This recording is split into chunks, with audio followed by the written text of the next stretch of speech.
All right, I do believe we are live now, so welcome. Believe we are live now, so Had my own stream open. Anyway, yes, that kind of confirms it. We are. What the? Why did it friggin' unmute it? Dang it! That was annoying. Anyway, at least now I know for sure that I am in fact live.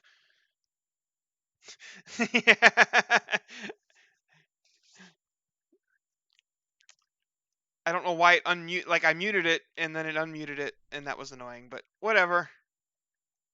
It is what it is, I suppose. So anyway, yep, we're here today because we're going to be looking into starting off. The first thing I want to look at is Wellner did a comparison of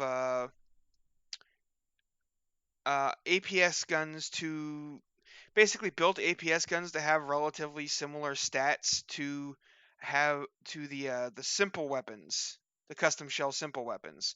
So the 3.7, the Type L, and the dual barrel Type L. So I'm going to look into those because I want to see whether keeping, whether we should allow the use of simple weapons or not.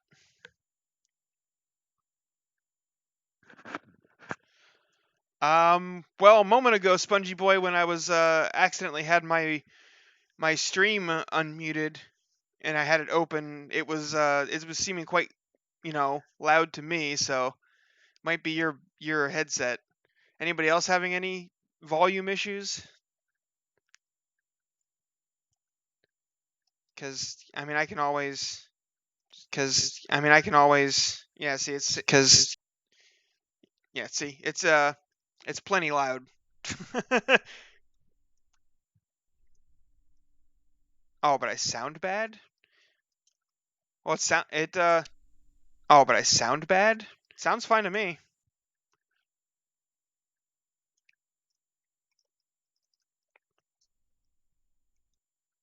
SpongeBob.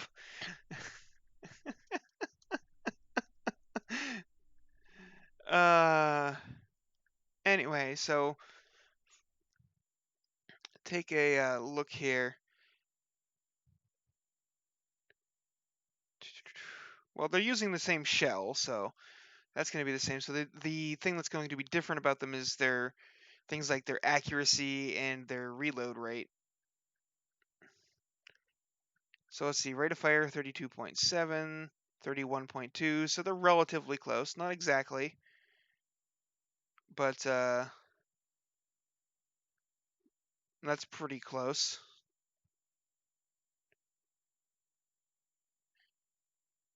.2 inaccuracy there. 0.43. So the 3.7 is a lot more inaccurate.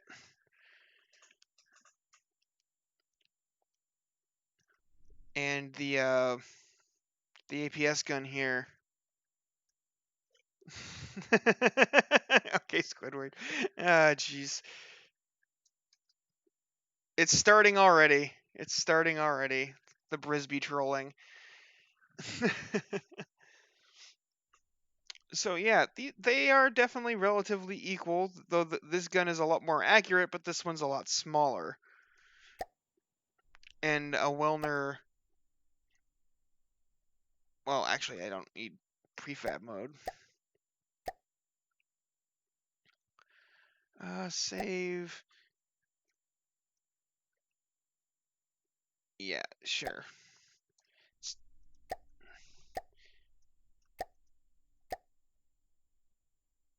I should probably... Here it is. So it's 23... So 24, 23 materials. I'm gonna... I can make an... Can I not make a new folder in this menu? Just sworn there was a way to do that. Ha!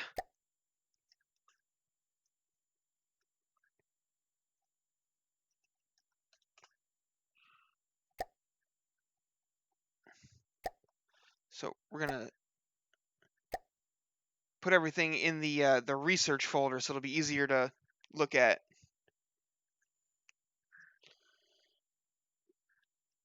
And then let's see, this 3.7 inch gun is 2,500.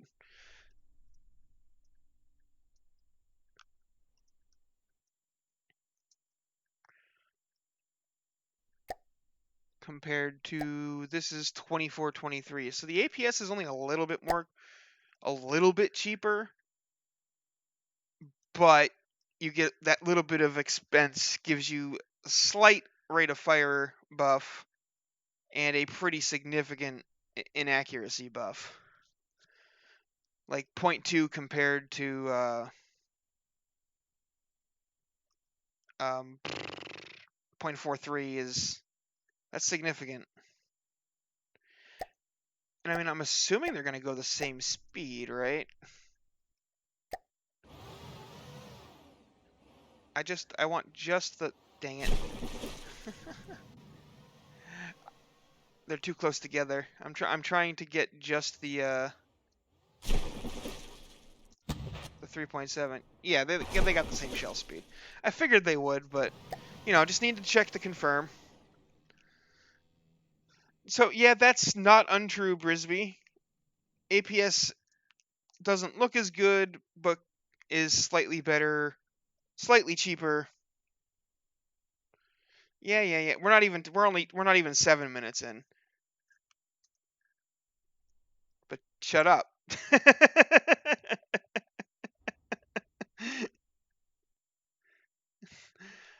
So yeah.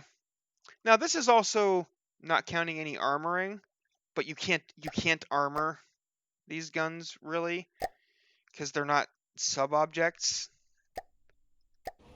So you can't attach armor to them, though you may be able to like do something like build like a pillbox.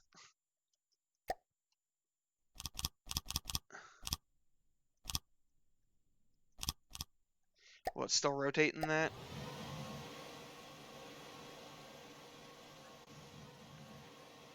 Yeah, it still rotates in that.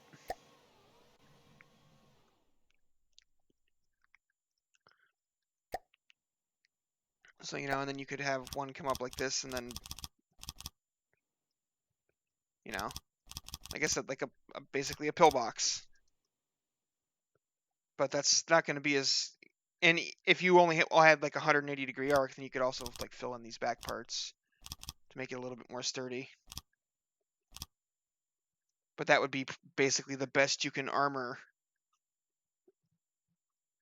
a gun like this. That being said, this does have 3,500 HP and an armor class of 30. So this thing isn't exactly, gonna break super easy. Like, a direct hit from a cram shell, yeah, this thing's dead. It's dead. DED dead.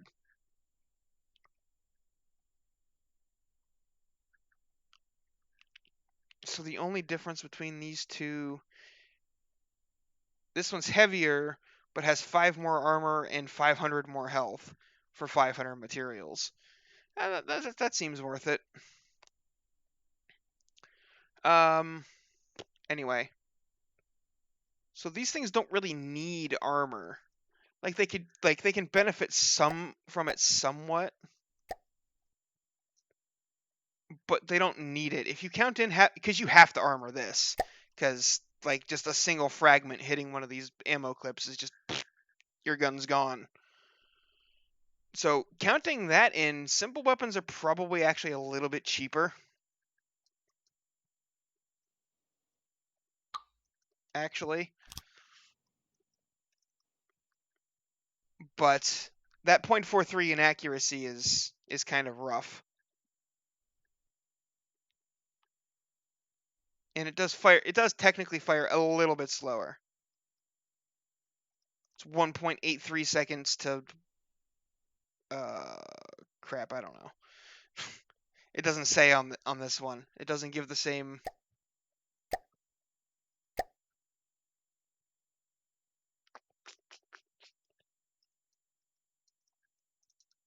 Yeah.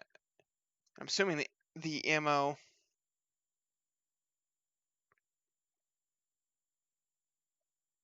Ah, that is true.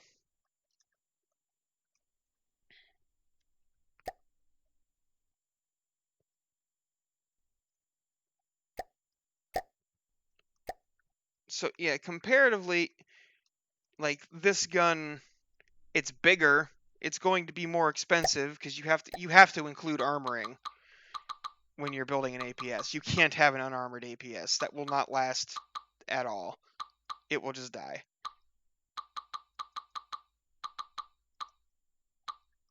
But the benefit of the APS is you get quite a bit better in accuracy. Like it's a much more accurate gun. Yeah, I know I haven't mentioned aesthetics yet because that's not necessarily because you can make something like this look good. It'll just cost you more because you're gonna end up needing mimics and blocks and everything, whereas this just already looks decent.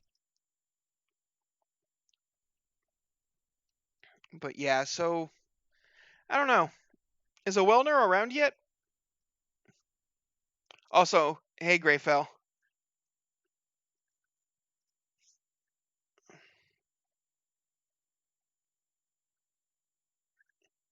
Yeah, that is true. I mean, this probably has more overall HP. Maybe, maybe not.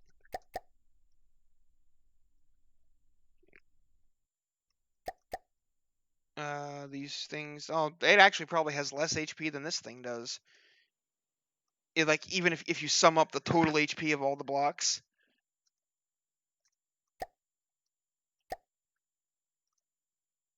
the friggin' simple weapon probably has more HP, and it definitely has more armor.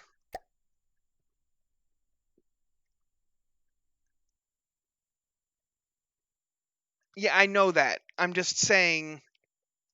I'm just. My point is this is a single block, and it has more HP than all of the blocks combined in this thing, which means a shell could hit this and not kill this one block, whereas a shell hitting this could kill the whole thing, not even counting the ammo cook-off.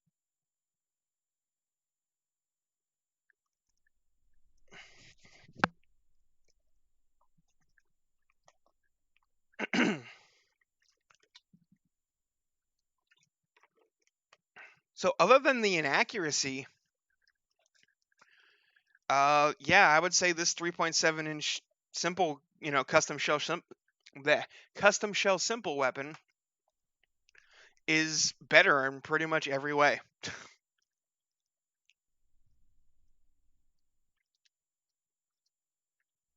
So that's interesting. I can see now why, because I was going to ask a Wilner, because I know so like he had mentioned that restricting the number of these you can have or tying it to your main guns or something like that might be needed, and I was like, well, why? That didn't make any sense to me. But now that I'm looking at it and seeing that it's pretty much uh, superior in every aspect except in accuracy, it's like, oh, well, that would be why, possibly.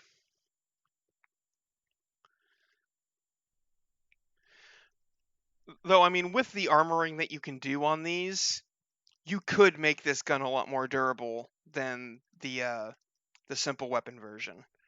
Like if you armor it up, like if you covered this thing in heavy armor, it would be a hell of a lot more durable. But that's also a lot more expensive.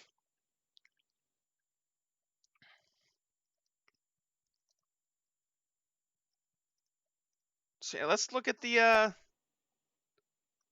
Type L 130 millimeter. Yeah, I know. I'm just saying that the option is there. APS gives you more flexibility.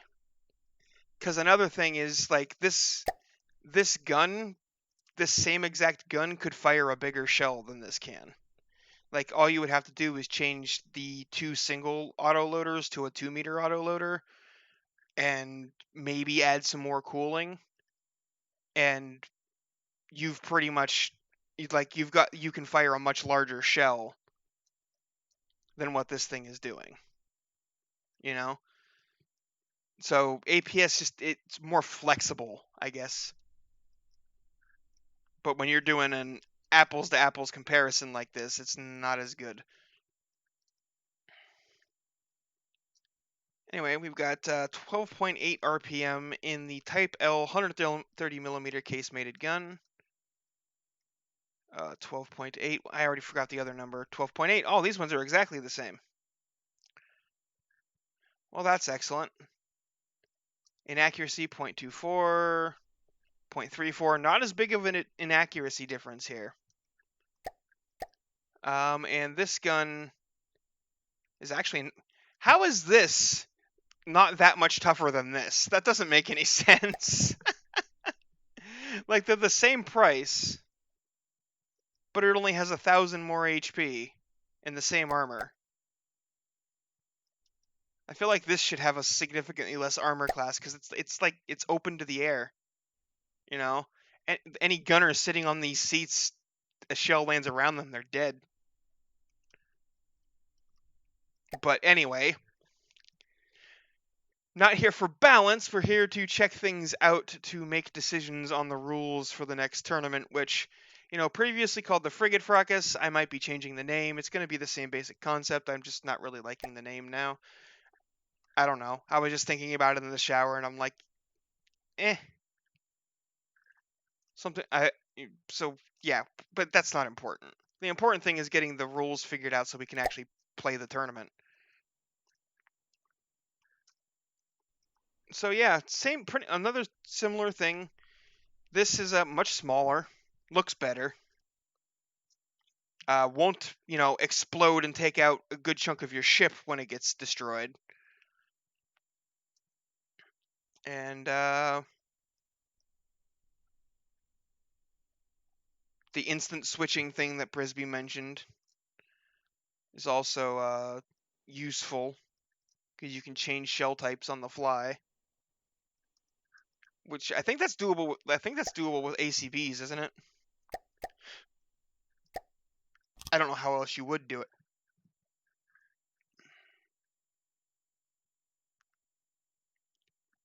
I'm not exactly sure how you do it. But it is possible. But I'm not gonna dig into that just yet. So the next question would be, how much does this thing cost?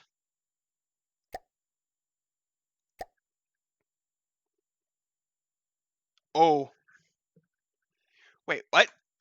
The 130 millimeter APS is even cheaper than the 3.7 inch.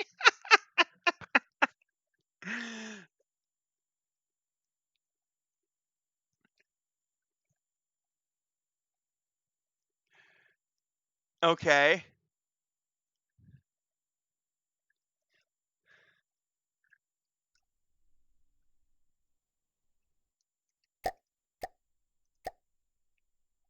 The 130 millimeter is 2010 materials.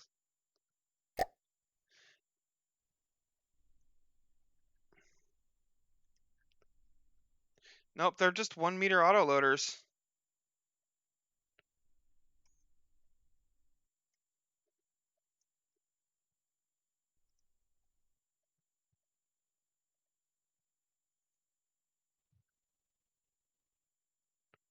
That's really interesting. The 130 millimeter is less than half the price of the case-mated gun.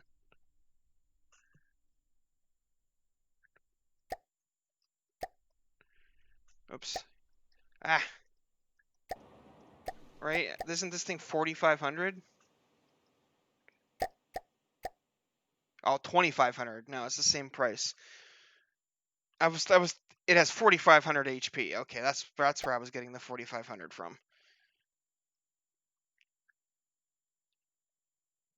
So that's a lot more even, because this isn't exactly, I mean, it's not bad, but you could probably build this in a way that was more compact than it is. So the armoring wouldn't be too expensive. So they're probably roughly the same price, but you're basically trading a bigger gun and explosive collateral damage for slightly better inaccuracy. So this is the case. The casemate is probably still better overall, but it's not as not as much of a landslide as the 3.7 was. I think it's a lot closer. Or maybe not, because this is significantly bigger. But like I said, you could probably find a way to build this a bit more compact. Because this was, this is just showing off costs and things.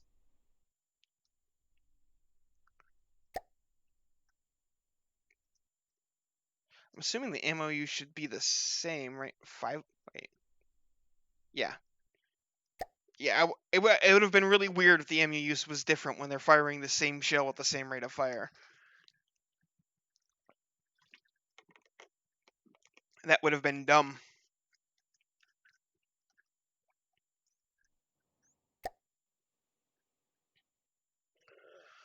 Okay. Wait, so this is 150 millimeter. And it's 12.2 RPM. Now, is that 12.2 RPM? Do the barrels alternate fire, or? No, it looks like they both fire at once. Oh, but it's okay. It's gonna take twice as long to reload. Yeah, so this is 12.8. This is 12.2. So this will fire, 2 shells at once, whereas this will fire 1 shell twice as fast.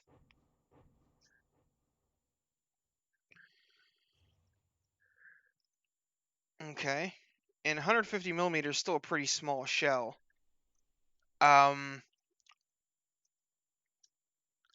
Honestly, well, let's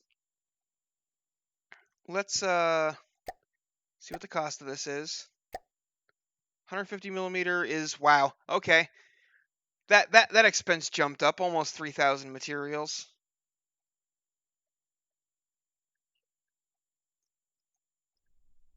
Compared to this thing's 3,500. Well, this also went up by 1,000, so yeah, I'm looking at it and I'm like, I don't think there's any reason why the custom shell simple weapons should be restricted. Like, yes, they are better than their, an equivalent APS counterpart, but that's fine, because one thing APS can do that these guns can't is, be larger than 150 millimeters. Which is kind of, like, these guns aren't going to do a whole lot of damage to, like, 2-meter metal armor.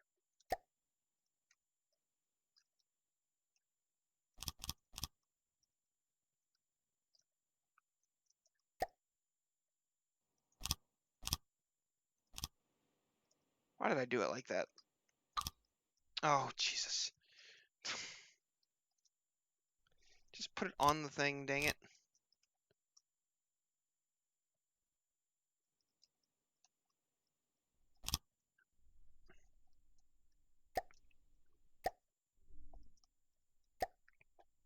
Control, ACB, action.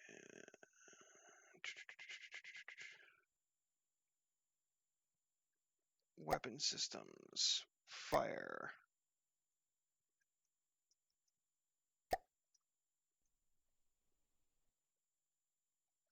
So that should...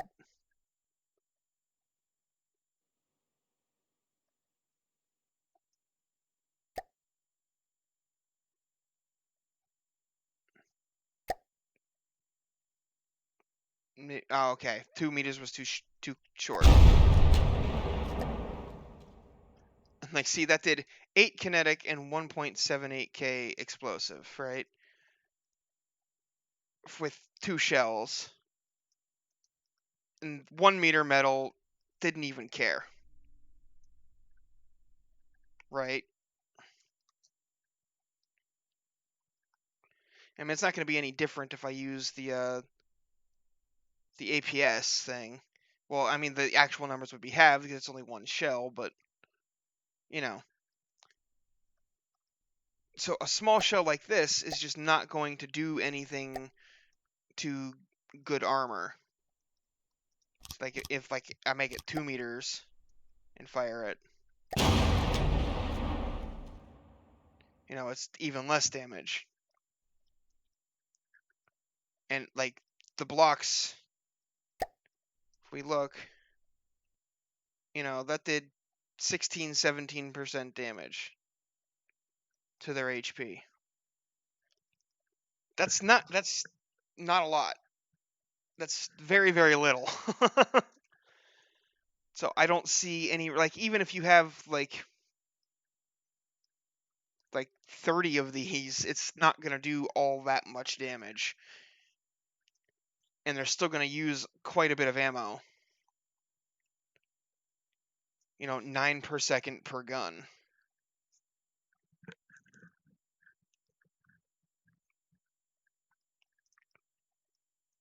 So the way I'm seeing it, I don't see any reason to restrict these, because while they are strictly better than, their equivalent APS, they're still, small guns that aren't going to, like, you're not going to win a battle by using a bajillion of these,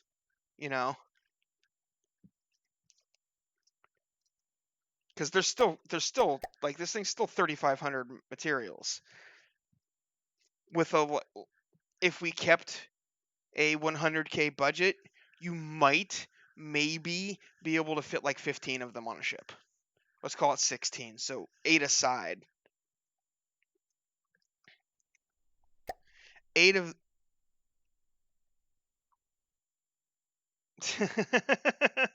Well, I mean, okay, yeah, if you used like 300 of them, sure, they'd do something, but you're not going to be able to. I'm probably going to increase the budget some. I don't know how much yet. That's something we're going to be looking into as part of the stream this week. But yeah, at 3,500, that means because you're gonna. I mean, I guess you could mount these what do you call it,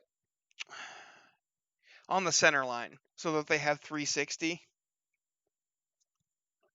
Oh, you missed everything, Wilner. It's already done. I was about to end the stream.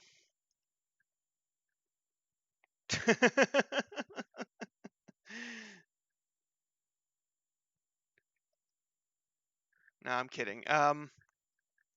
No, the conclusion that I'm coming to is that I don't think that there needs to be, like, I think custom shell simple weapons are fine, and I don't think they really need any restriction, because while yes, this gun may be strictly better in pretty much every way than its equivalent APS, it's still only a 150 millimeter gun, which when I fired it on this 2-meter metal wall did 16-17% of the metal beam's health. So that's 6 shots to destroy these metal beams, and that's just the first layer. And at 3,500 a pop,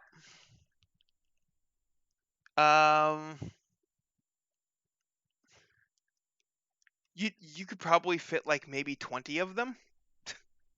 Maybe. That's probably excessive.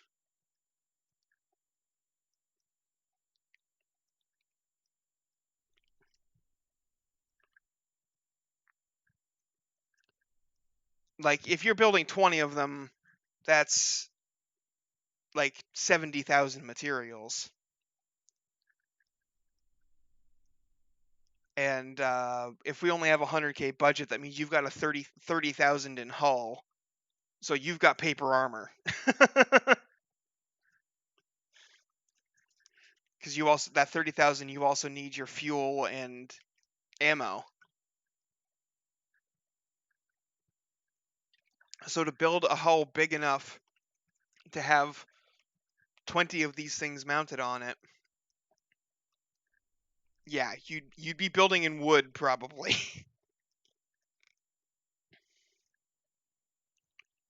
So I mean, I'm like I said, I'm probably going to increase the budget a little bit. I'm not sure how much yet. So like you'd be able to get more, but then like people can also build more armor, which will make them even more resistant to these tiny little guns. And I just don't see these things being particularly dangerous. You know, so even if they are strictly better than the APS, that's fine because APS can go above 150 millimeter and be more effective per shot. I mean, it's and even 12.2 RPM is not difficult to get even in like larger gauges. I mean, it's a little bit more obviously as you scale up the gauge, the reload rate gets harder to deal with, but these aren't going to do jack shit to a metal ship. Whereas an APS can scale up in higher gauges and longer shell lengths to actually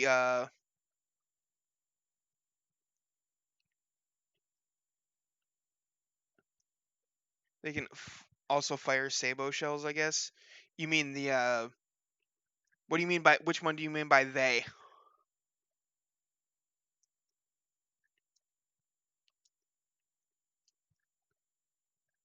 The casemate. Ah, okay. Oh, you're talking about both of them. Yeah, okay, both of them together can.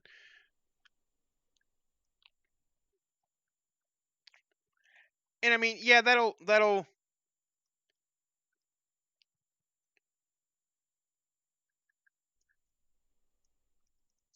I mean that will one shot a metal beam. Okay. Well, really though? Now you got me curious.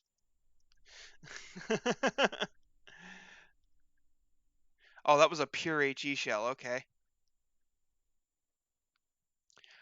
But now I want to see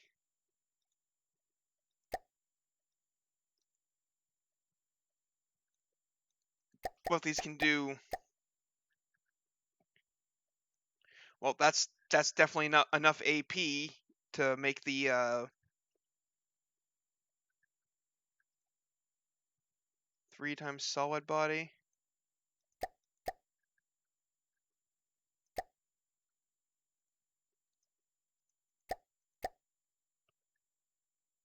Yeah, okay. That is indeed enough on a flat impact to one shot a metal beam. On an angled impact, no.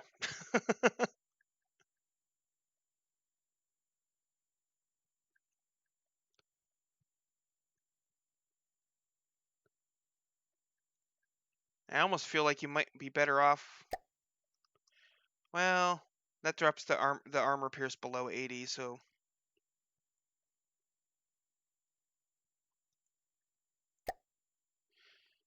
there we. That might be a little bit. I don't know. Yeah, it's much faster. I mean, I guess you could put a base bleeder, but that would probably. Oh wow, that actually raised the kinetic damage a bit.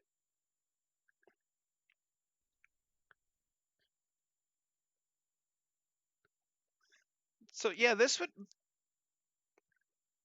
as long as it's not too angled in impact, this shell could indeed break a single metal beam. 2-meter beam, I'm not so sure about that.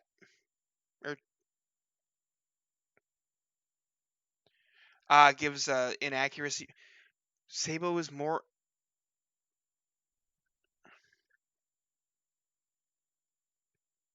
Not what? Not 2 times Sabo be what?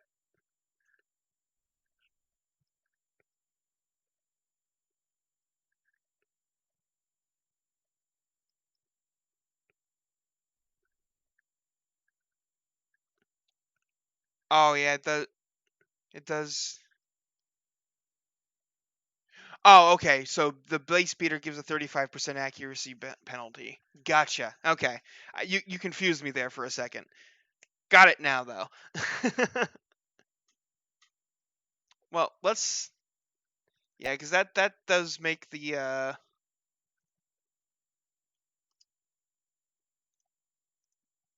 Does it show the inaccuracy?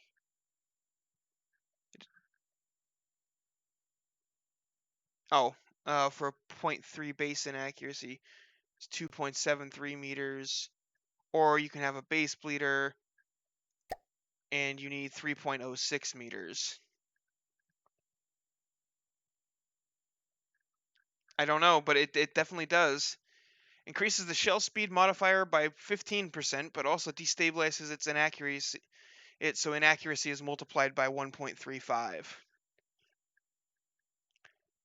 But you're gonna need a 3-meter barrel for the full inaccuracy. Like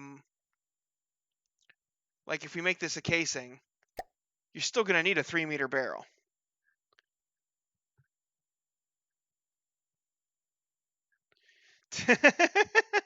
Right? And if you put this, you can still have a 3-meter barrel, and you'll be at like 0.31, 0.32 in accuracy.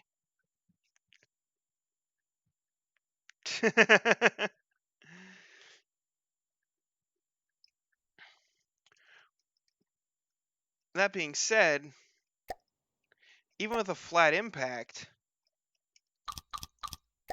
well, this thing's gonna fire 2 of them, so yeah, this thing will actually, it will almost certainly kill that first beam. Oh, it still had the HE loaded, didn't it? Yeah, it did.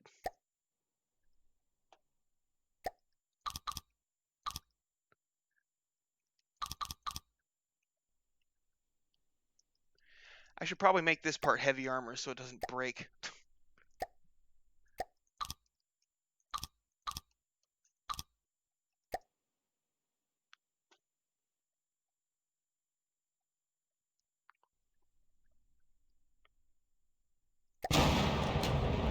Oh, wow, that actually went through both of them.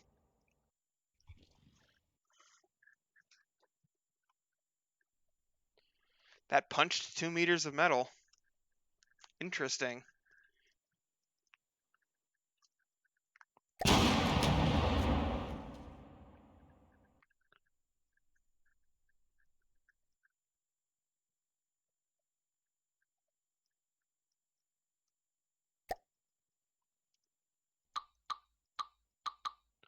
I wonder how far it has to get angled before you won't be able to punch it anymore. I don't think it'll be very much. No, that's alloy.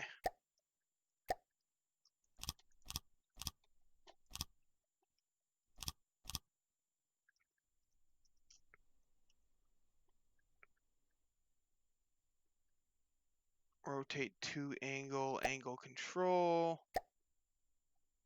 Let's put it at like a 10-degree angle and see how that goes.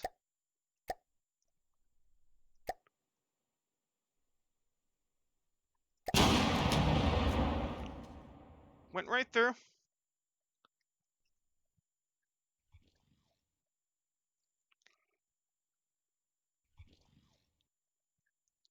Oh, if it's on a spin block,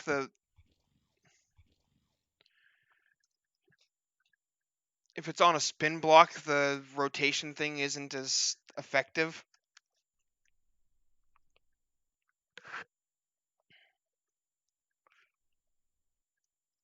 So like even if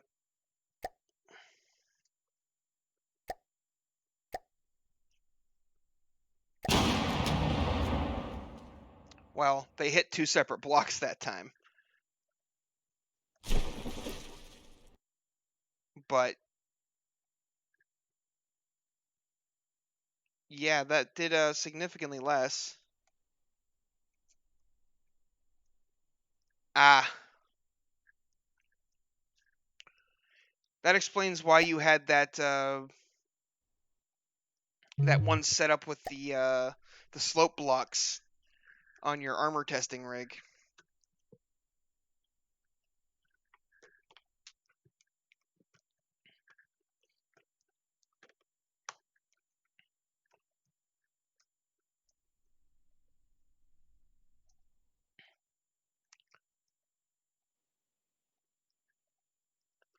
Well, okay then. And that's not going to work for a test really, but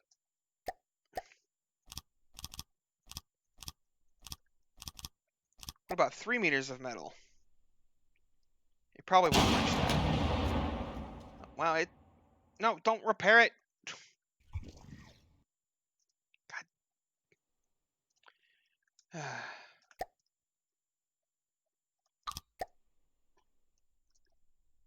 Alright, let's try this again. So it kills the first 2, and then the third one is actually full health? That did exactly enough to kill 2 metal beams. That, well...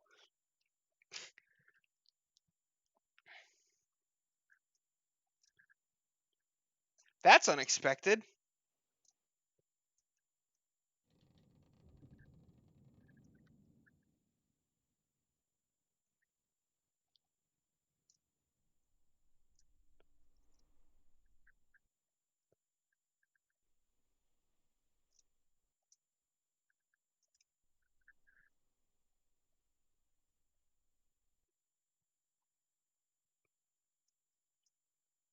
Ah, okay, that was not something that I had realized, that it can only do 1.8 meter shells, whereas the APS could do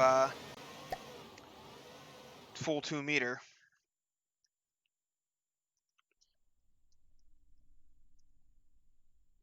But yeah, I don't see any reason why they should. I'm not seeing any reason why they should be restricted, really.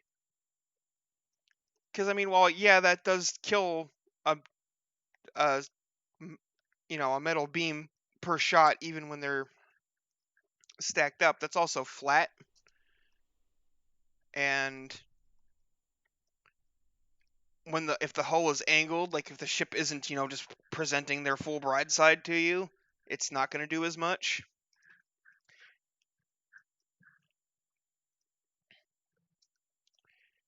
And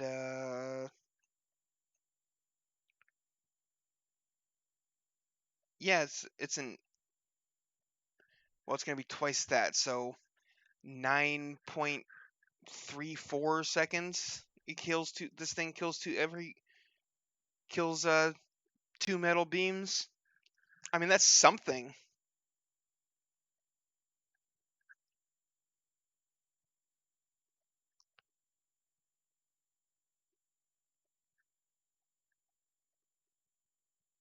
But I don't know. I don't feel like these need to be restricted. I think they're fine.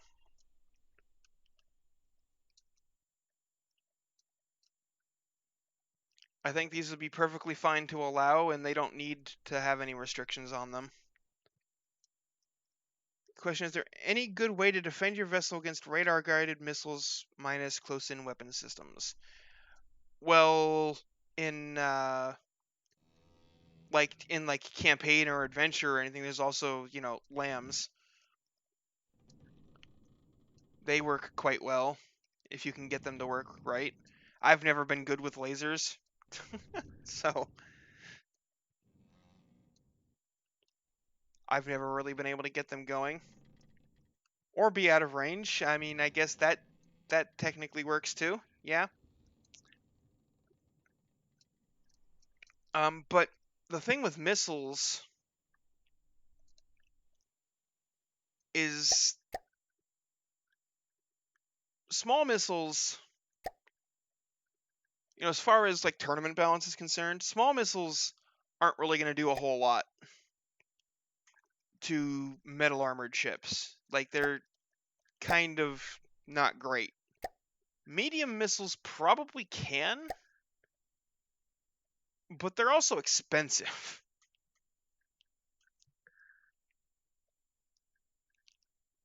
And large missiles even more so.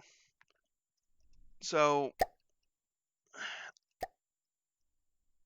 I'm not sure that they really need any special restrictions either. I mean, like, there's some restrictions that just like everything has, like nothing's allowed to use EMP. Because it's not that EMP is overpowered or anything, I just don't find it very fun to watch. Like, watching ships die to EMP is meh.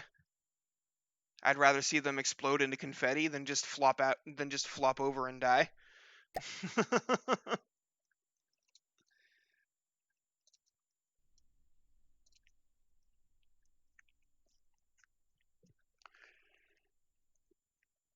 um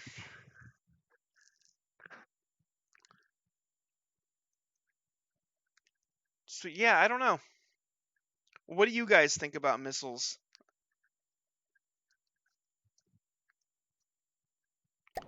Like, they're extremely, extremely ammo hungry.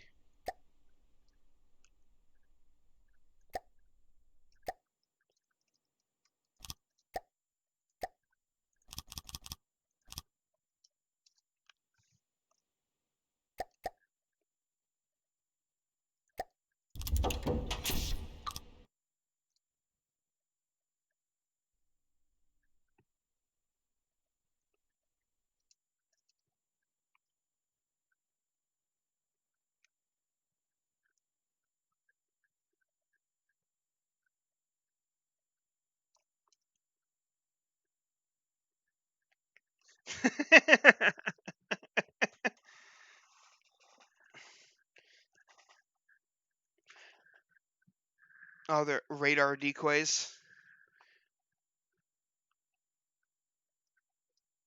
That could work. Also, building, a ship with a small radar cross section, though. That's. Oh, they're part of missiles.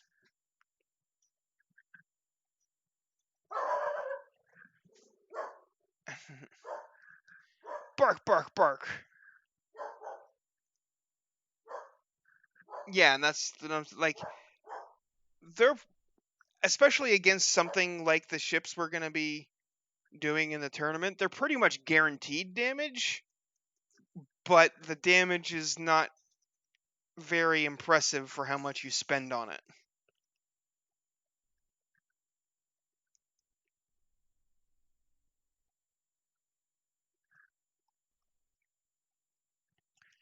I don't think large missiles are really even going to be able to work, because, I mean, it's 2,400 just for the launcher. And then each gantry is 800.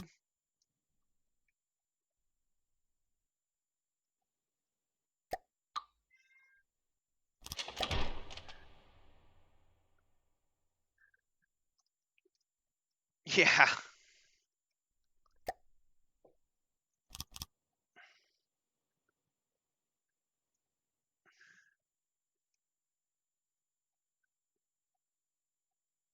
One degree frag.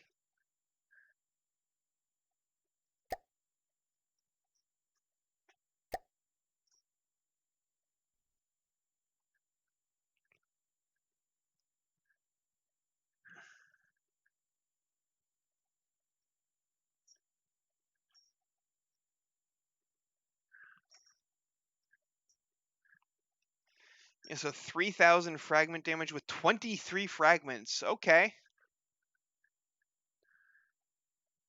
Yeah, okay, that's, Oh, this has no fins, though.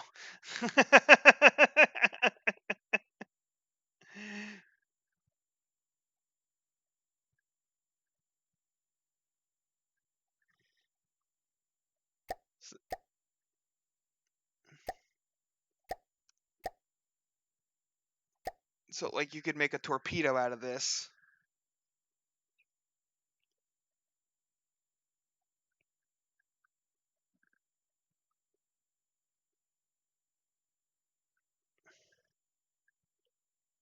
But a torpedo is actually somewhat dodgeable, but probably not.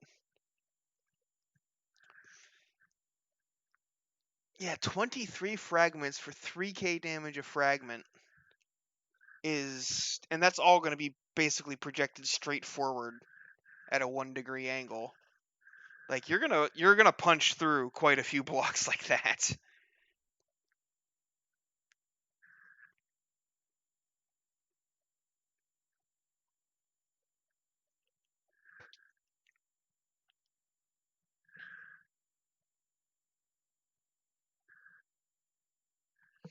Ammo cost of 800.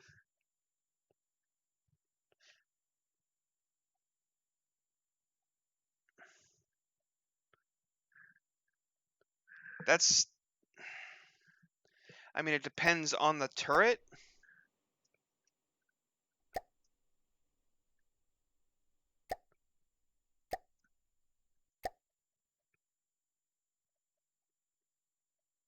Like,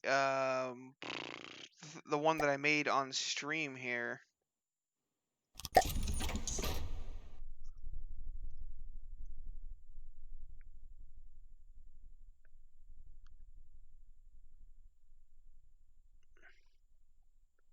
It's like 1.5 cram shells.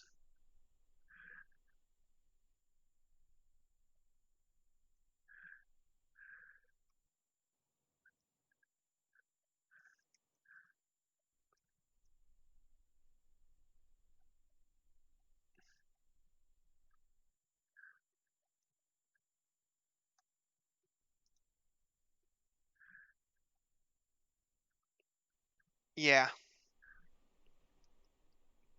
Yeah, maybe medium missiles. Yeah. This thing is also probably cheaper than the actual cram cannon. So maybe yeah, so maybe limiting it to maximum size of medium would be prudent, cuz these things are, I thought large missiles got nerfed, and they probably did, but that just shows you how ridiculous they have. 12,000 HE damage.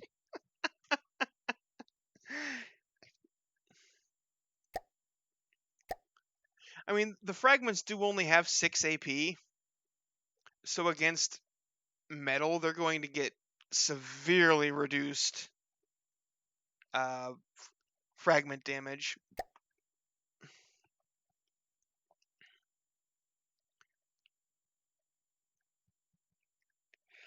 Oh, I wish I had one of those calculators so I could find out exactly how much the fragments would do, but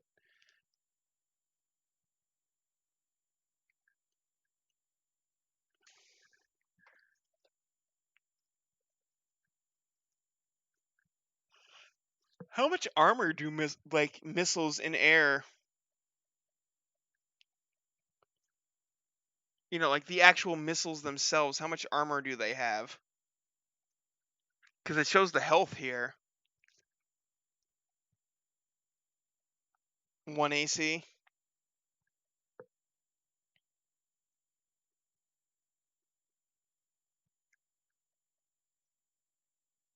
All projectiles have 1 AC. Okay.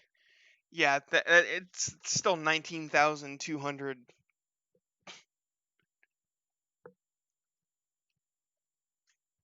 health. Yeah, especially considering the how much like cram and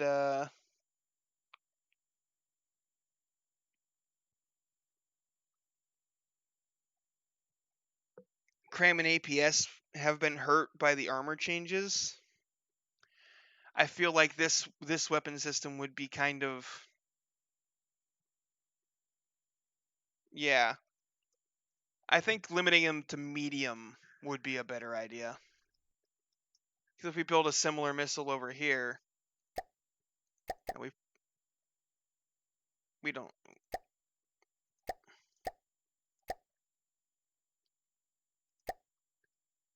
I'm not. This is obviously not going to be like the most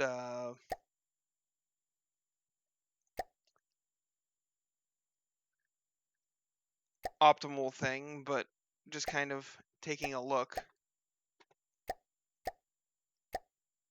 If you do the same thing with medium missiles, the fragment damage is only 1750. And it has fewer fragments.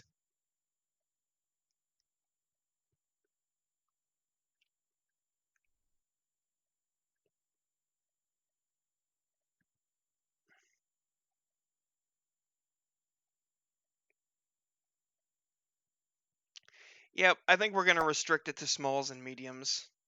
I don't feel like large has a place in the tournament. It also just doesn't it doesn't feel like it fits what's going on as much, like those are like friggin' cruise missiles.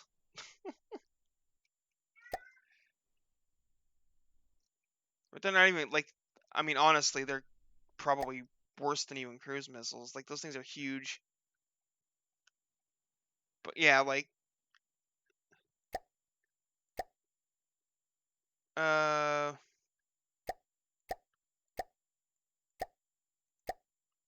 wasn't there a could have sworn there was like a secondary torpedo propeller or something.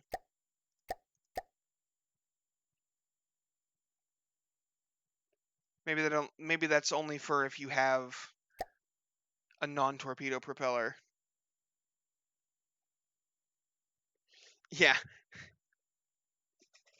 Maybe for Battleship Brawl large missiles could work. Possibly. But I could have sworn I just saw it, but I think it's only for if you have like something that isn't a see. It's when you don't have a torpedo propeller at all. So it's what are they called? ASROCs or whatever. Start out as missiles, then drop into the water and turn into torpedoes.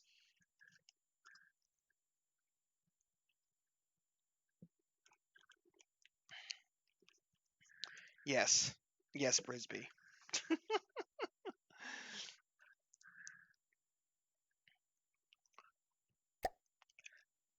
I don't think medium missiles need restricted in any way. I think they're fine. Because they're even, the 1 degree frag damage is kind of meh. And they have a lot less health.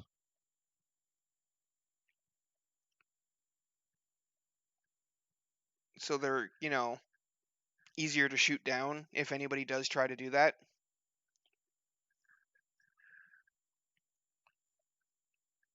Why is that ideal?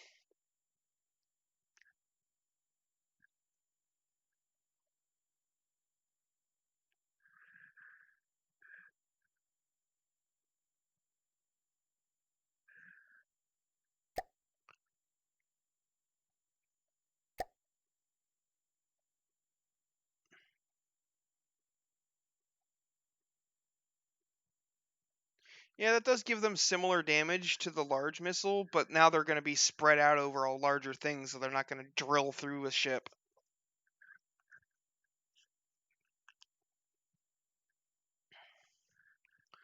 Oh, though that's with only one of them.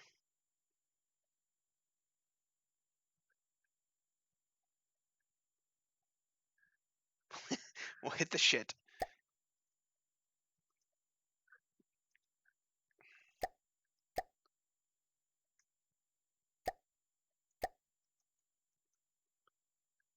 I mean, that fragment damage is pretty dang high. What do you mean roughly 70% of them will hit the ship? I mean, I would imagine if this thing is detonating against the side of a ship, it's going to hit all of all of them are going to hit.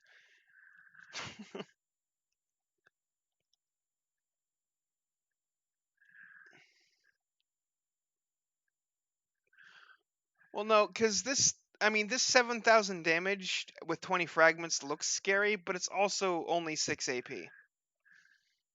So against even a single metal beam, this 7,000 damage is probably going to be a couple hundred.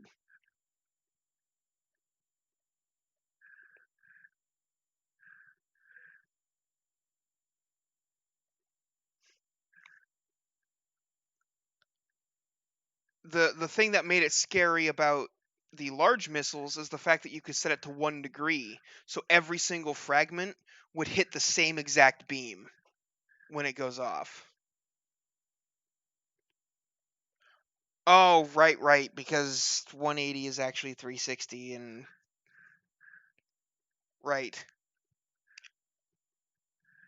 So 130 is actually 260, so some of them are still going backwards. But so it'll be a couple hundred, maybe like I'll give it 500 per fragment, but then they're going to be spread out over a bunch of different beams. So it's not going to drill through a ship from one side to the other by having all the fragments hit in the same spot. It's more spread out. Plus, this is well, I mean, if you did the short range thruster to secondary torpedo propeller,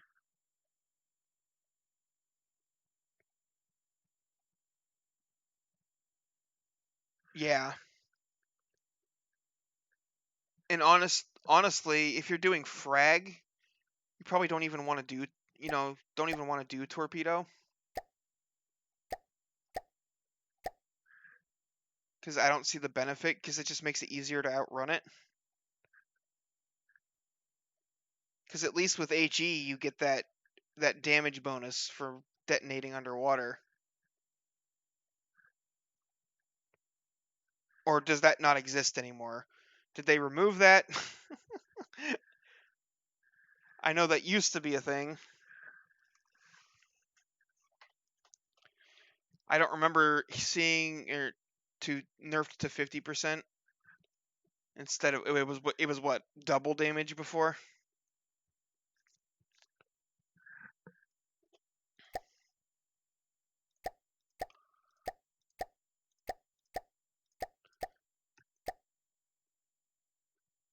Oh, that's ew.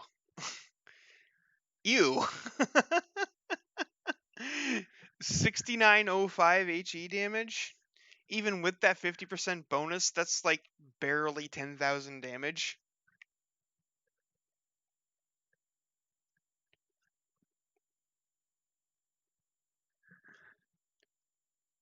Which is, well, I mean, I say ew, but I guess that's actually not terrible.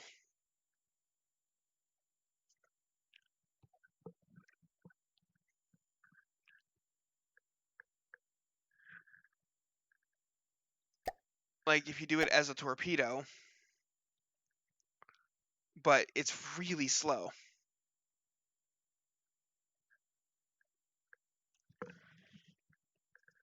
And 10,000 HE damage is...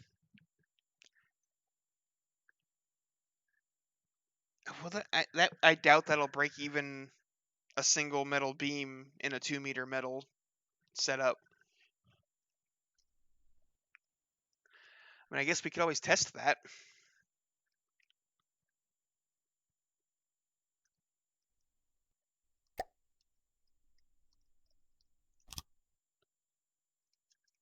So I'm going to be lazy.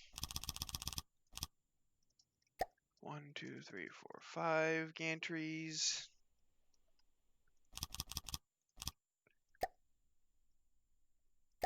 Oops.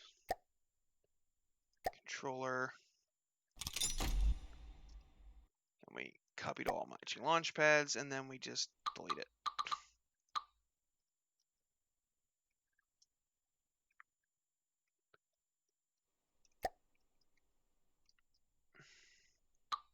Whoops. There.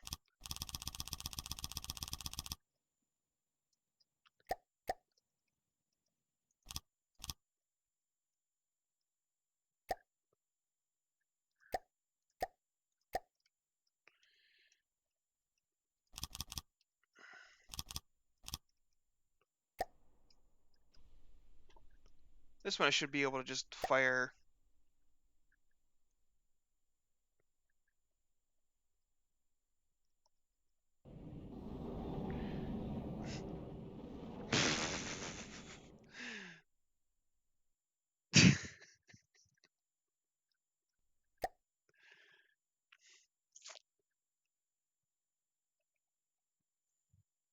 Why didn't it detonate?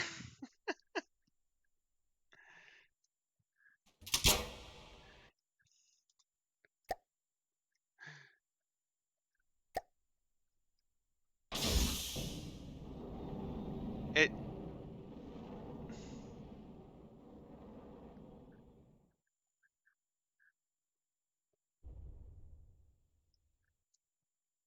What the heck?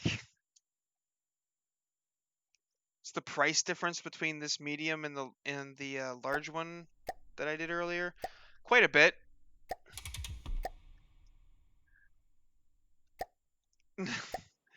Yeah, I don't know why this isn't just detonating.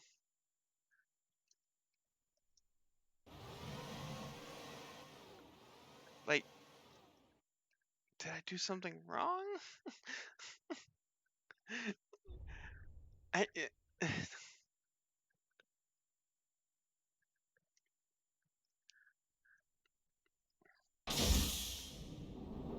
yeah, no, it's just. What are you doing? I don't get it. So that large one I made earlier would have been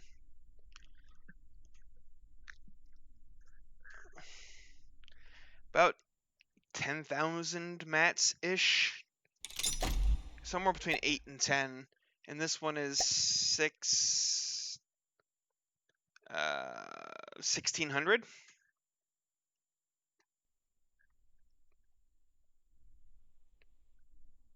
Shoot it at a warden.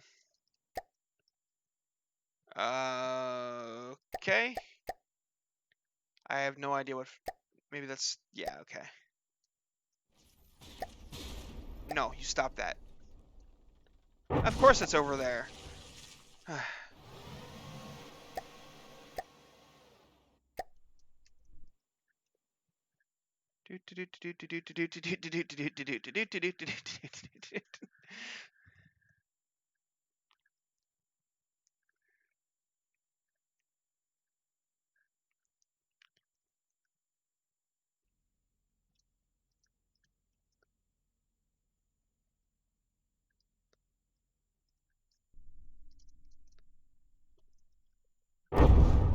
Ah, what the?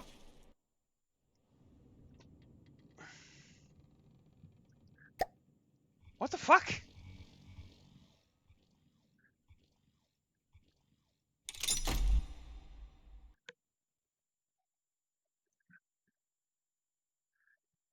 What was that?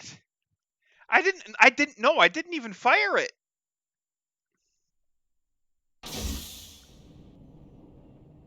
I never fired it. I walked over there and an explosion happened. See, I fire it this time. Wow, yeah, that's pathetic.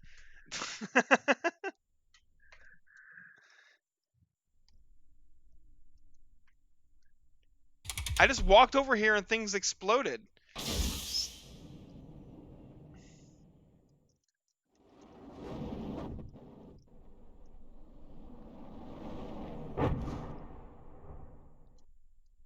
Yeah, that's it apparently. So let's try this. I just want to see.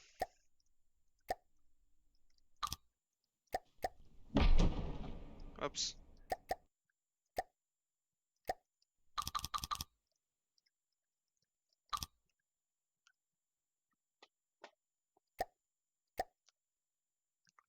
Torpedo propeller. Torpedo sonar. Change you to fins. Frag warhead at 1 degree. Yep, I'm doing the fraggy boy.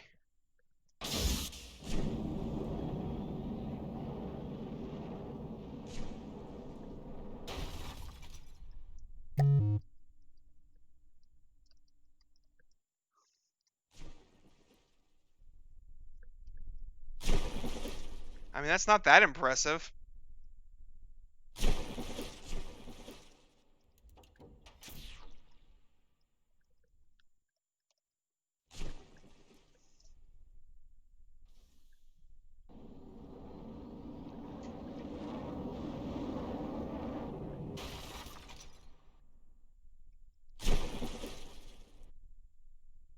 I mean, that did damage, but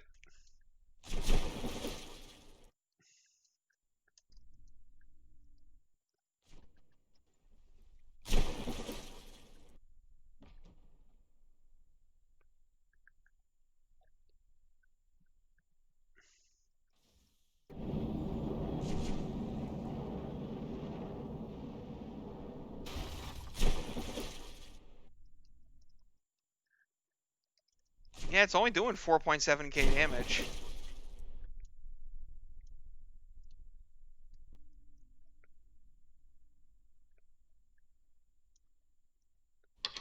With 2 explosive warheads. I mean, I'd have to add another.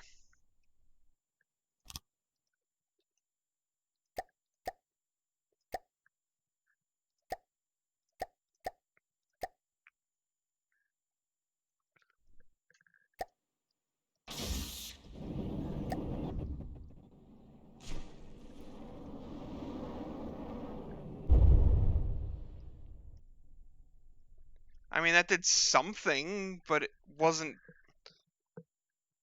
that impressive, considering that cost 1,000 ammo.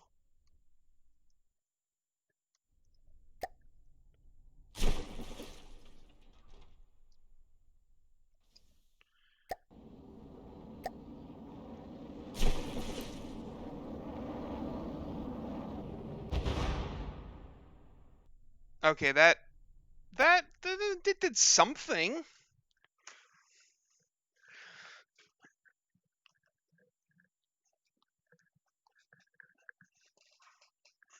but not a lot.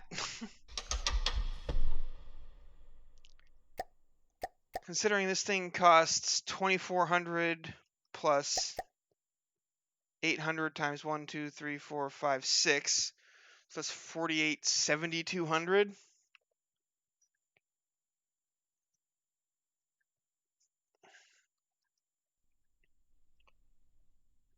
7,200 to build this thing. And then every time you fire it, it's 960 ammo. 10 HE heads for the lulz.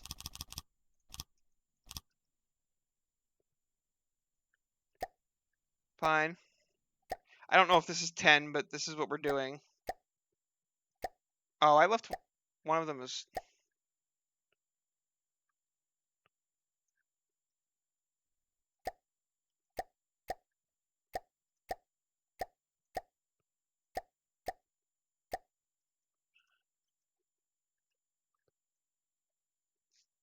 Um...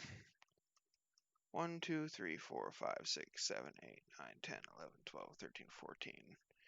So 14...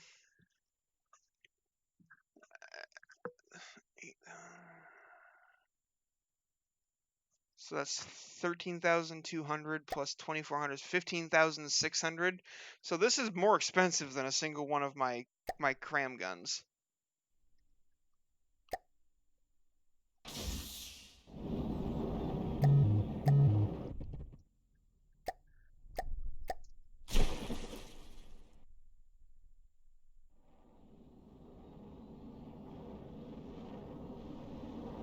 It'll get here eventually, guys.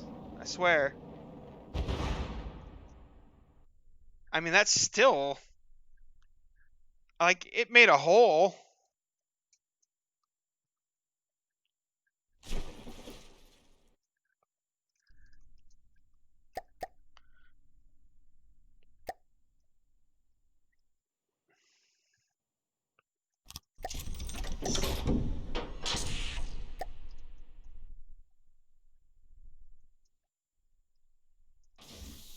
The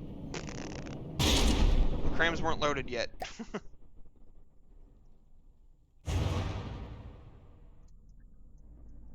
Oh, wow, that was pathetic.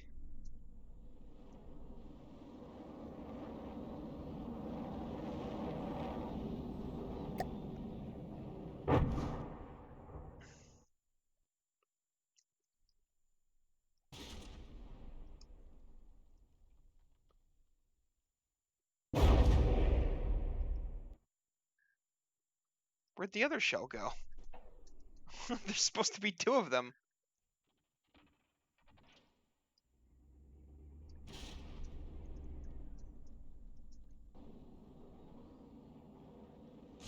Well, congratulations, Cram. You missed.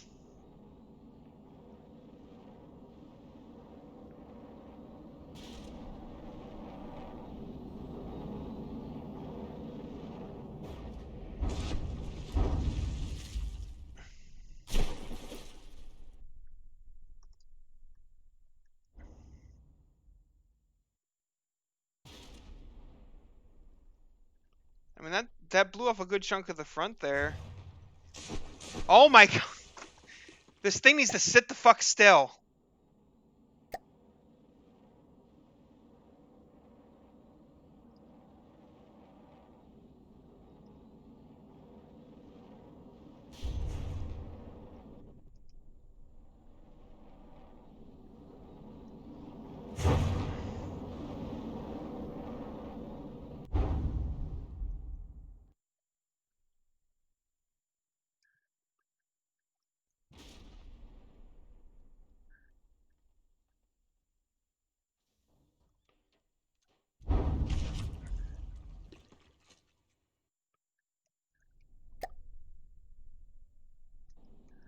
The Warden, that's a pretty decent range. You know, that's 1,300 meters that the Cram's trying to hit at.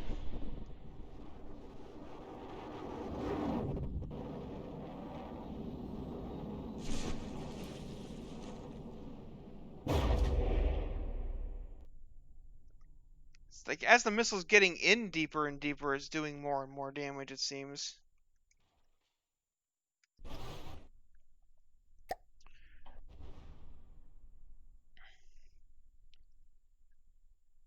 Yeah, this thing cost, what was it? It was like 14,600 or something is what I calculated it at, whereas this thing is 19,000 for 2 guns. The Crams also fire quicker.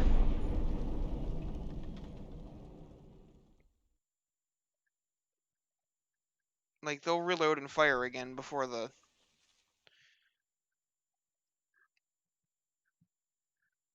missile will, I'm sure.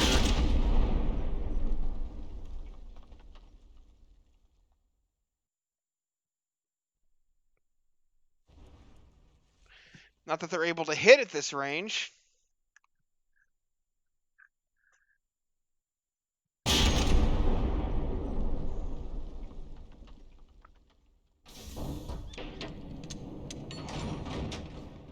Maybe large missiles are fine. It turns out. Because this thing is absolutely massive. It costs 2,200 materials to fire. With what is the reload time? 37.4 second reload.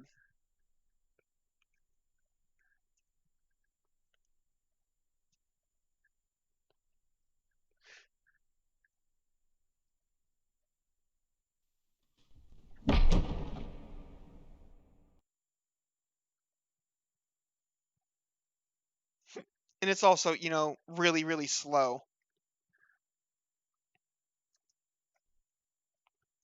Why is that thing just slowly moving away from me? Alright, destroy enemy vehicles. Let's spawn a new one in.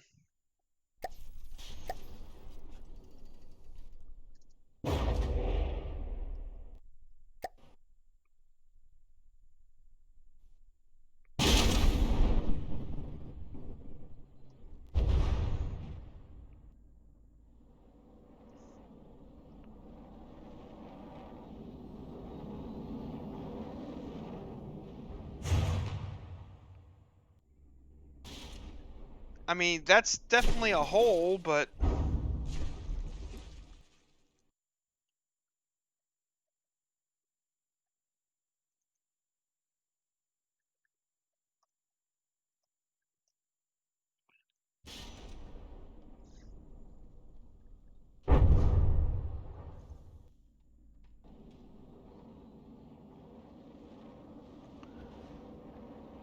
And I'm getting almost 3 shots in for every missile that hits. The missile is doing slightly more damage.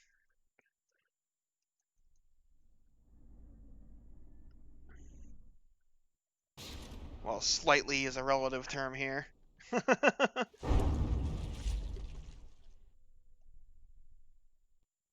You're definitely using a lot more ammo with the missile than you are with the crams, though. And the crams fire more often, so if they hit, they have a better DPS.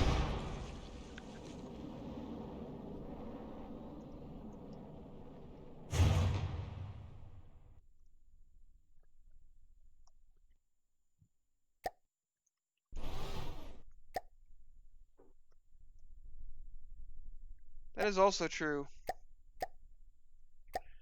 I want to try the 1 degree frag with this absolutely honkin' missile, though.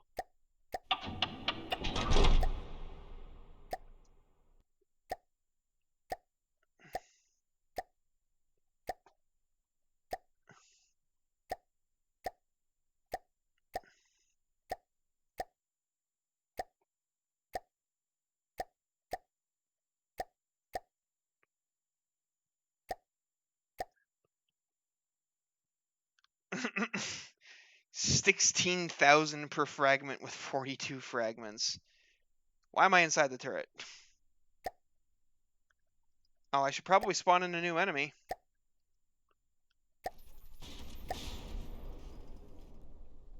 Did I spawn it? No, that's the right thing.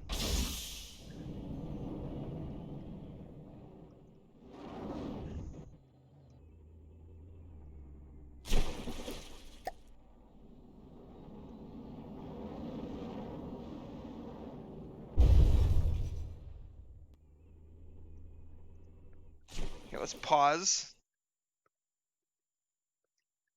It literally went all the way through the ship.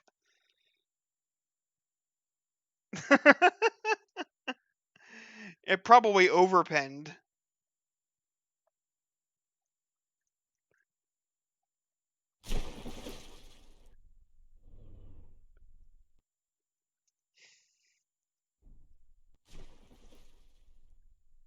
Shoot it at the Polaris. Why does everybody like the Polaris, seeing the Polaris get shot so much?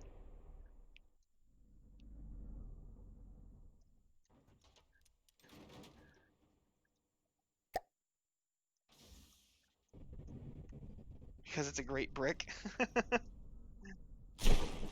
I want to see just how many fragments come out the rear end of this thing. Quite a few.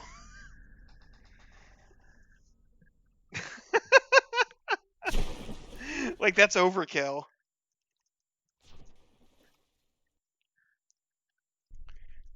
Like, you'd be better off actually.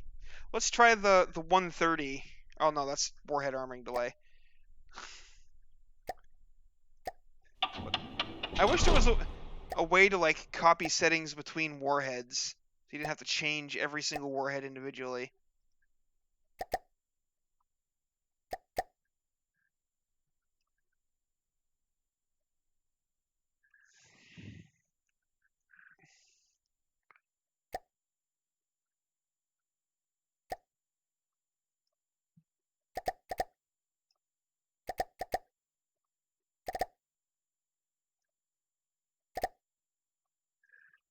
Alright, so now we've got 130 degree angle frag.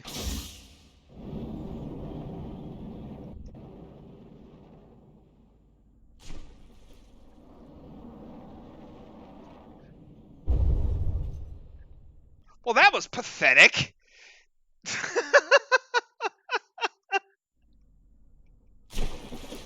Seriously?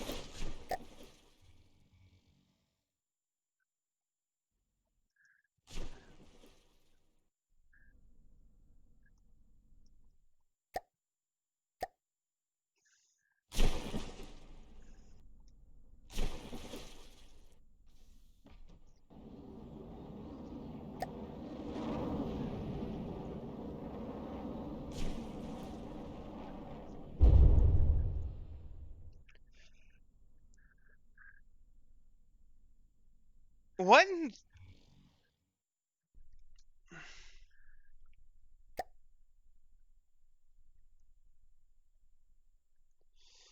Yeah, apparently.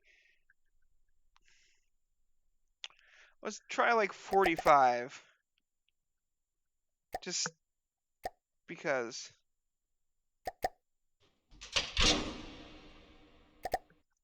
Wait, pushing enter? Yeah, that just enters the thing, but I still have to come over here and click on the each individual warhead and change each individual one.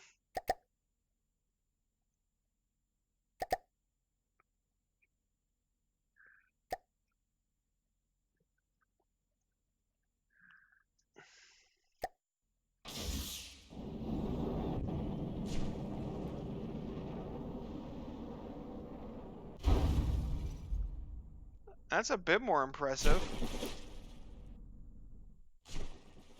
That wasn't a very good hit. That wasn't a very good hit. Like it hit the side of the ship at an angle.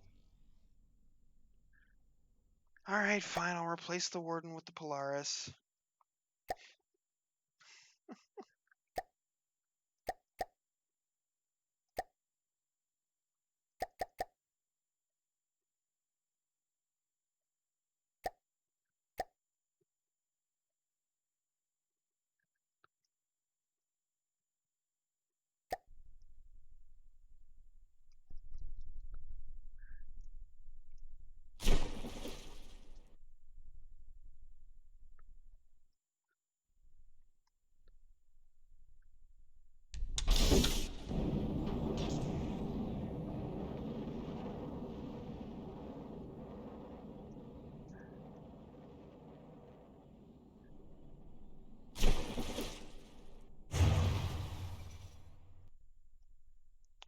Well,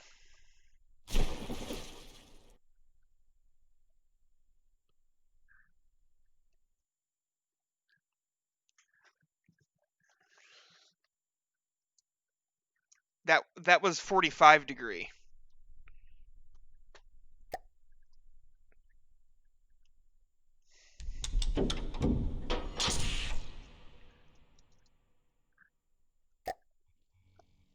Give it a try on 130.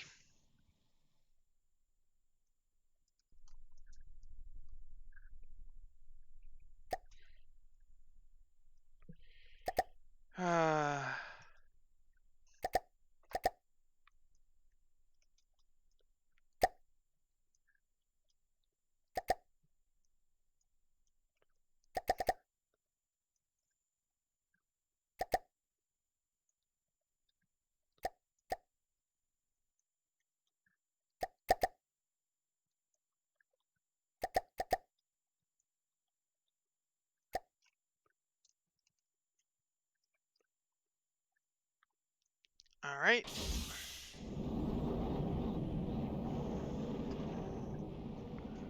Also, this doesn't have an IFF on it, so it's gonna sonar in on it even if it is on my team.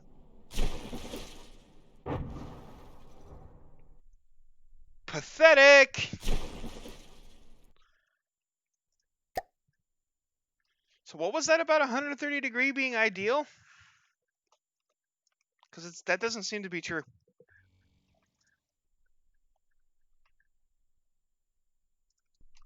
I mean, 1 degree is gonna go straight through the damn thing.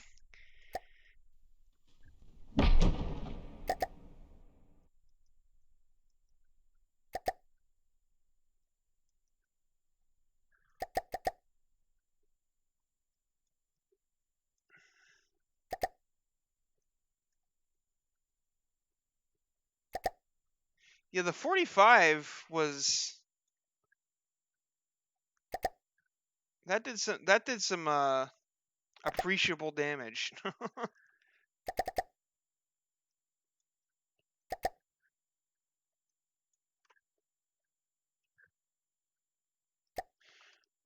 But I'm like sure it's just gonna go straight through.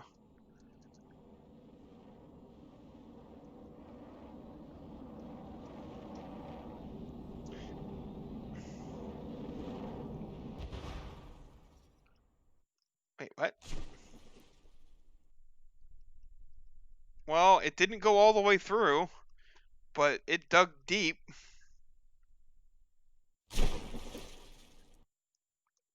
Yeah.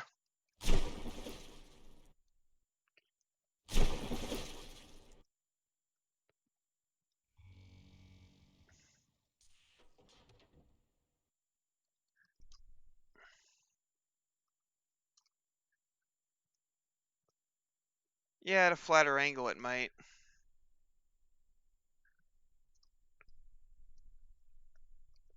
But then if we, like, put it back to the 45, it'd help if I click the part first, but I want to see what the actual numeric damage in the, that it shows in the upper corner will be. It should be a lot more, because at 45, pretty much every fragment should be hitting.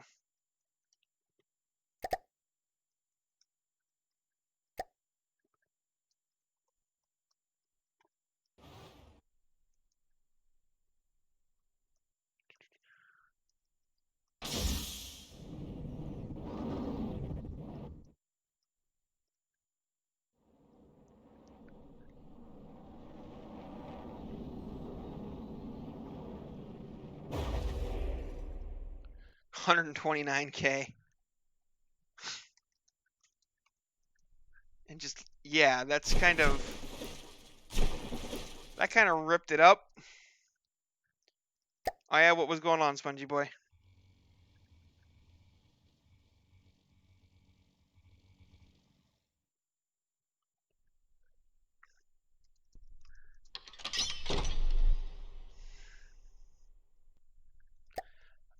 I also want to try HE again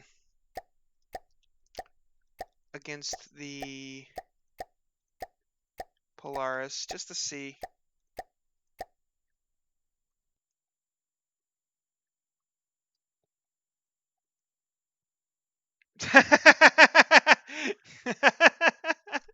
Yeah, that'll do it. I bet that won't sound very good.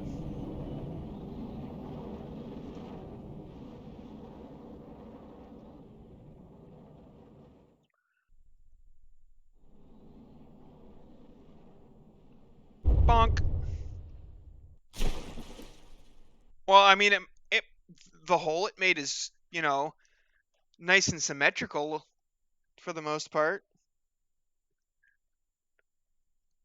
I didn't look at the. Did anybody see the HE damage number? I forgot to look.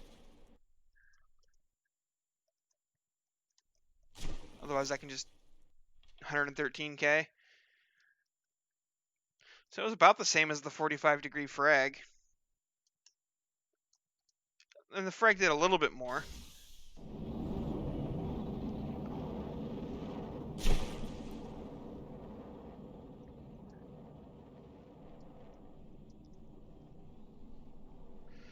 And now it's going to hit the rear. Yeah, that did nothing.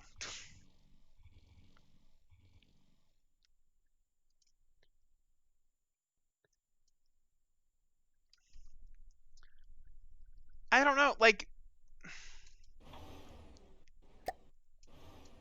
I don't think that these are as overpowered as they seemed on paper. Yeah. But at the same time, I just don't feel like they really fit into the tournament. The decoys. I haven't done a decoy in forever.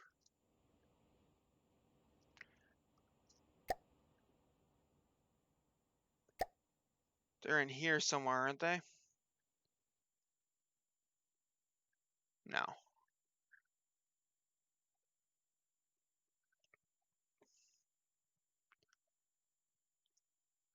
Defense, maybe? Ah, yes, sonar decoy.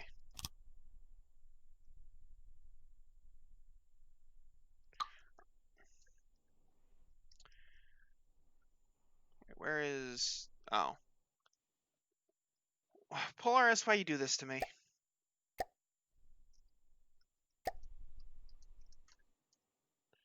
Like, why are you showing me your ass?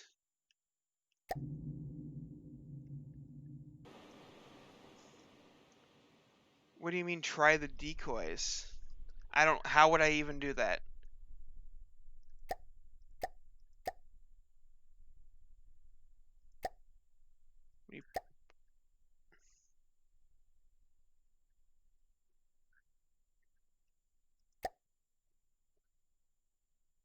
Oh, sonar target simulator? I would need something that's shooting friggin' torpedoes at me.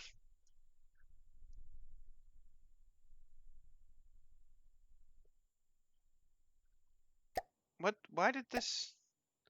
Is the fort... Oh!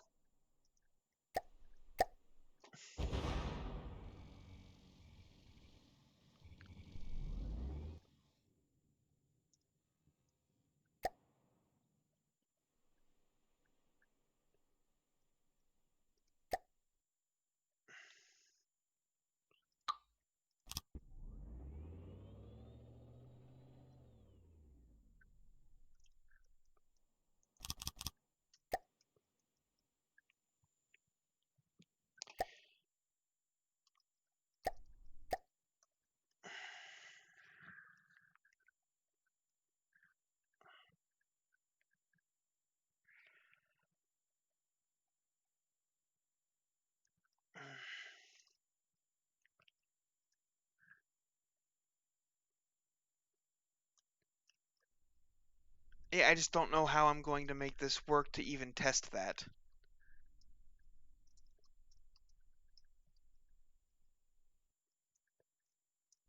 What do you mean build a target simulators don't do shit, at least they used not to.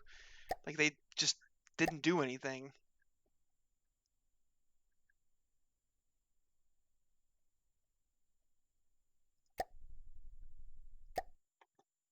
Am I even thinking of the right thing? Enemy simulator, is that what you mean? A missile with the target simulator.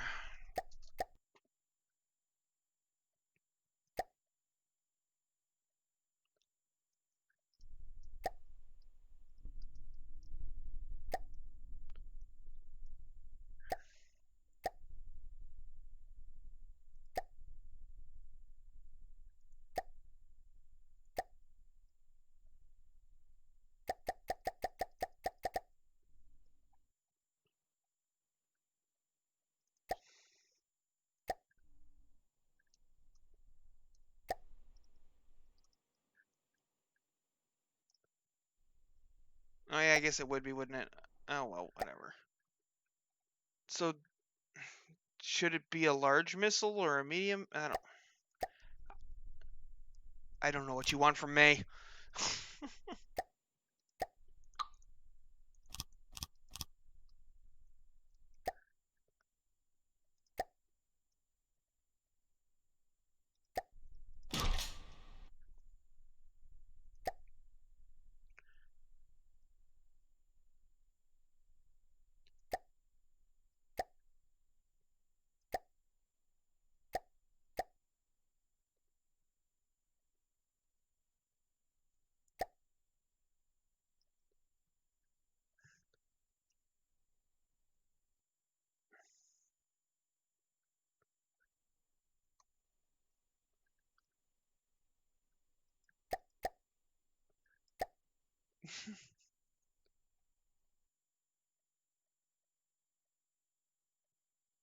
Yeah, probably.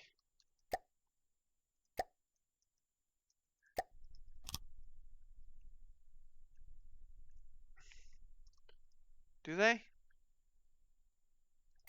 And I can always just throw another one on there.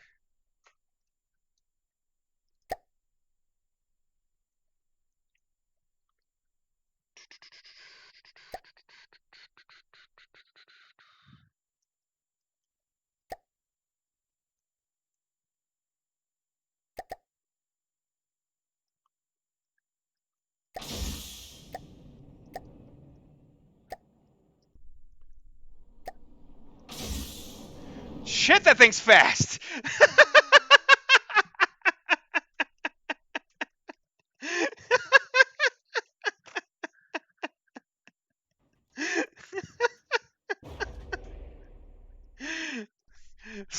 thing was fucking flying.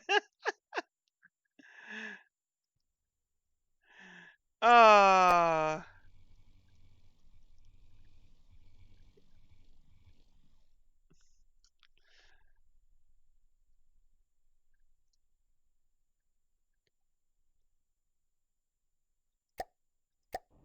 uh,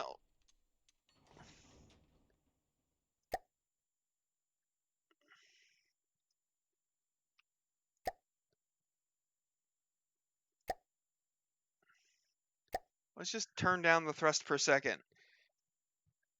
And then also, damn it.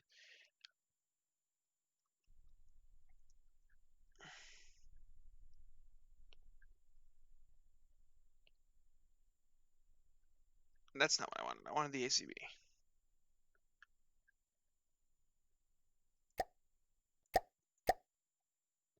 How do you make it fire on a timer?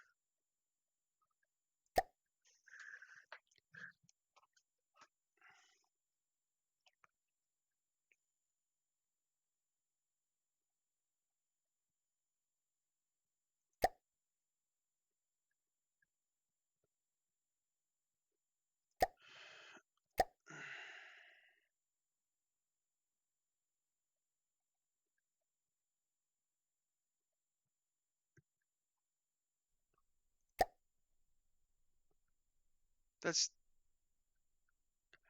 thing. Well, I mean, yeah, okay, I guess that works. But I was thinking of like the delay like a Welner had on. Well,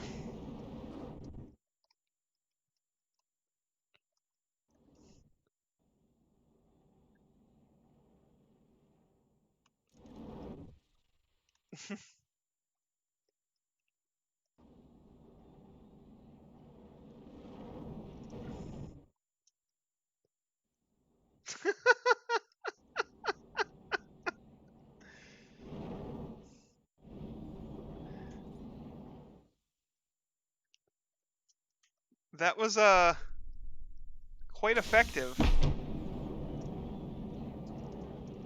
Oh, you better fire another one. That missile's coming for you.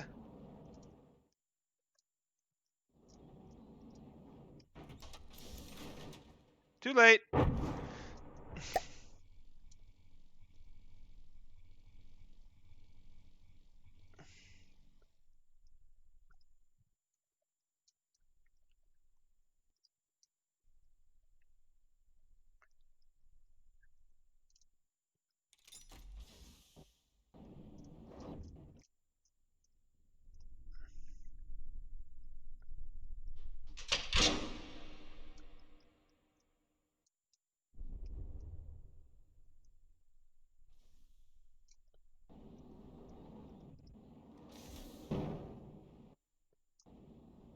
Yoink.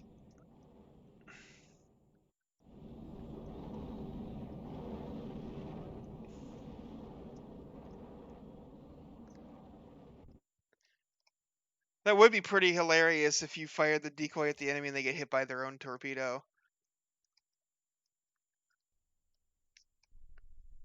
So yeah, this is a pretty effective counter. With radar guided stuff. Okay, we can try it. Radar target simulator. Radar target simulator. Radar target simulator. Short range thruster. Active radar seeker.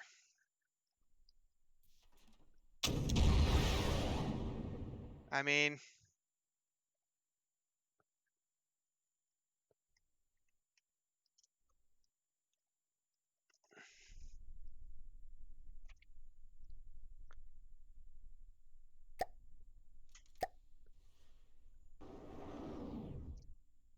where's the ammo at in this thing? Because it's out of ammo.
Right?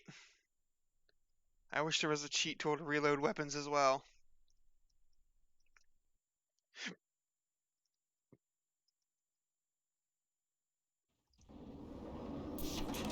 Oh, well.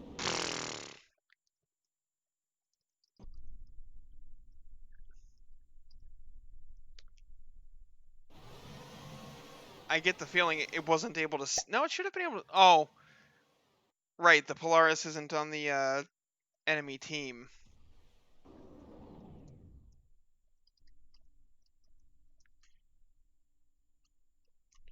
That might be the case. Listening. Might be the issue here. Let's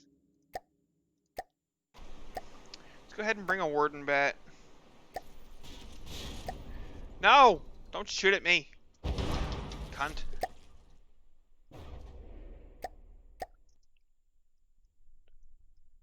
Oh, right. The Warden is not going to have the fucking...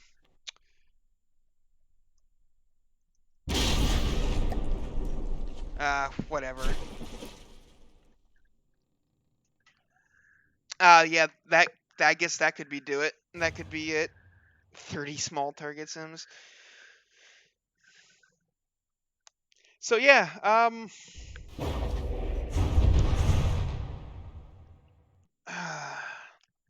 I think I'm going to ban large missiles just on thematic grounds because it would be really silly to see those giant friggin' missiles flying off of,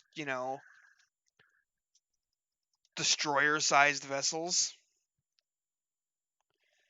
And the target simulators seem to work quite well. They are a very good counter to them, so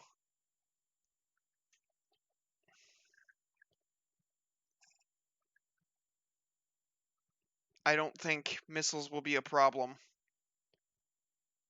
Especially given just they're really expensive.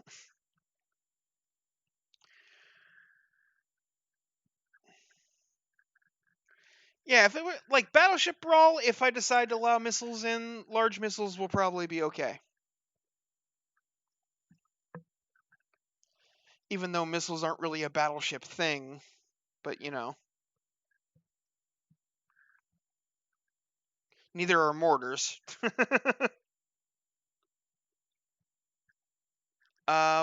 Simple weapons. Yeah, I'd say all the simple weapons are fine. Yeah, yeah, pretty much a Wilner. That is pretty much true. Yeah.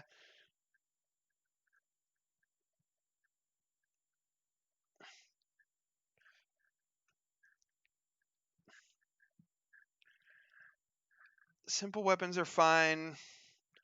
I'm going to ban the use of the ring shield as a weapon because part of the reason that we're doing this particular tournament is to get a feel for the armor changes.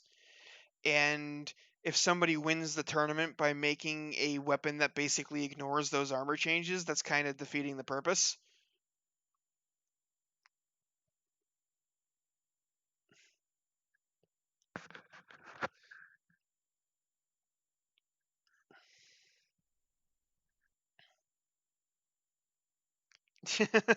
Yeah.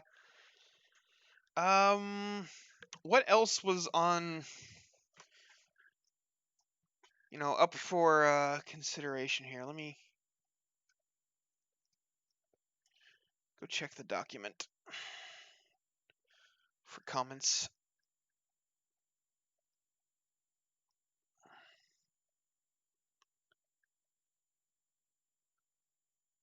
Oh, railguns.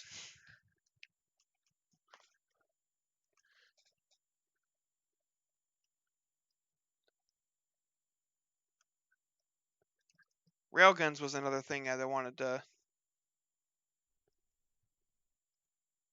figure out. That will depend on when we get the rules finished. I'm hoping to like get the rules finished to like this week, and then maybe have the tournament start on like October 1st, maybe. I don't know. It'll depend on when the rules get finished. Probably be about a 1 month build period once the rules are finished.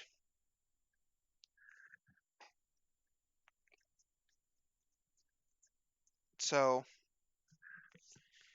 somewhere in and around that time.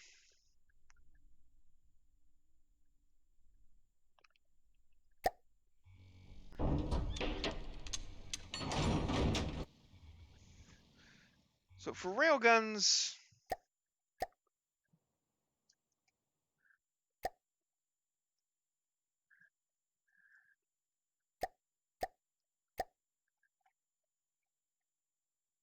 oh, I'm still in my. There we go. Bring out the good old weapon test platform. Oh yeah, I was experimenting with engine builds and whatnot before the stream started.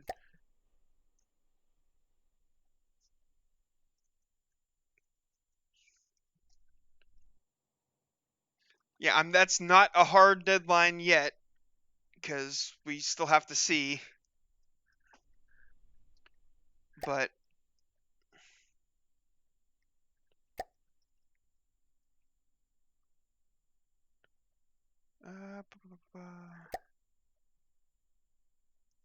yeah, actually, I should just design the shell first.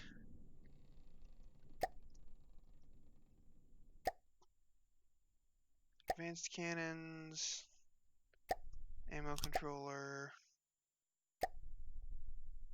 Oops.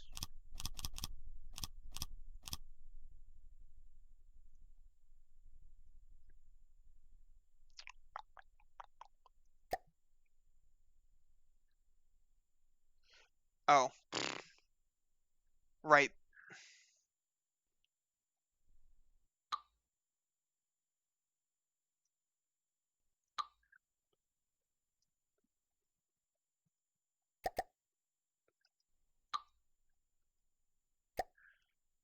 So there we go.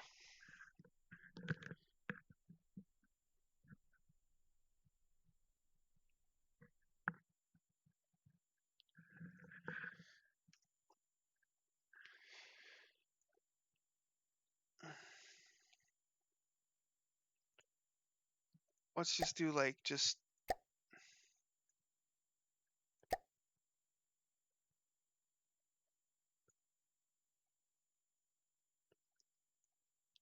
I mean, really, this is not. Then maybe like put a base bleeder on the end of it.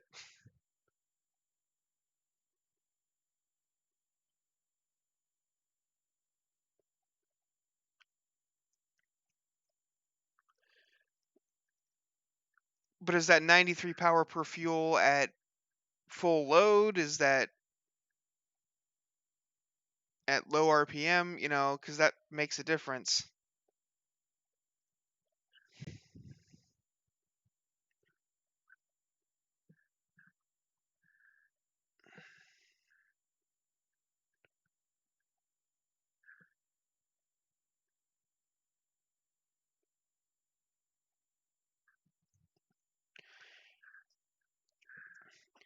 Yeah, but then when you do that, you basically have to build two engines. Like, say that one engine covered all of your power supply at 100%. Now you need two of them. Which, if you've got the space for it, it's probably cheaper than the fuel than burning a whole bunch of fuel, because fuel is friggin' expensive. But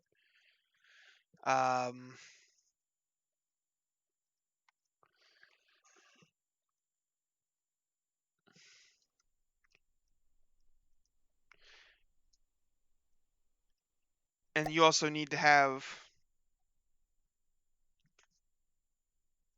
Yeah, that's why I was like, I've got this.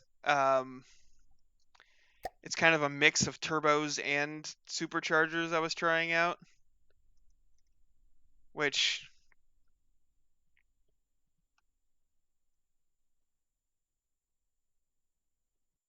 it makes it's a fairly even spread. Like it's got relatively similar power per fuel, regardless of what power level it's at.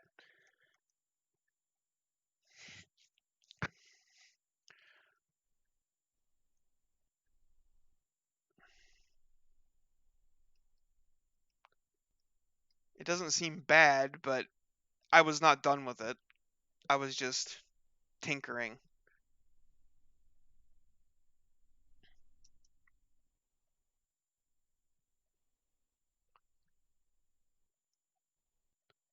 See, this is like the first one I did with the things closer together, and it was not as great. This one's bigger,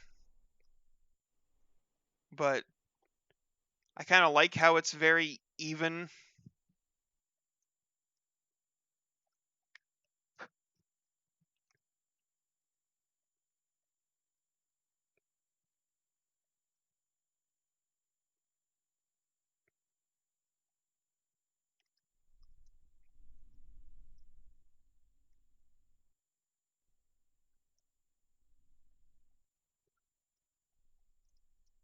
And that's not exactly true. I wouldn't say that, PS, because you have to consider like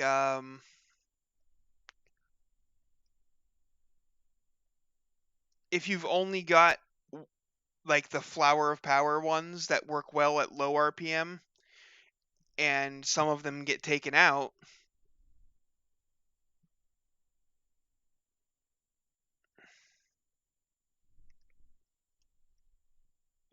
what's the material cost of this?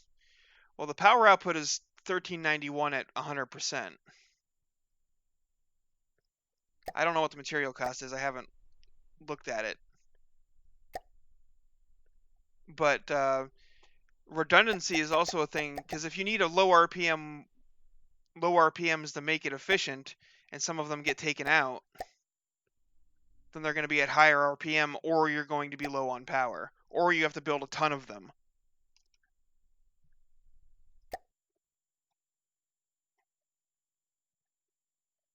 Where is my research folder?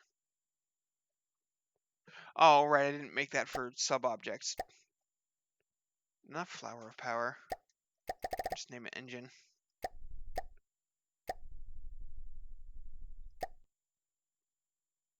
Engine 1172 materials. Oh, it actually says that in the menu now, doesn't it? The engine menu. Cost 1172. Yeah.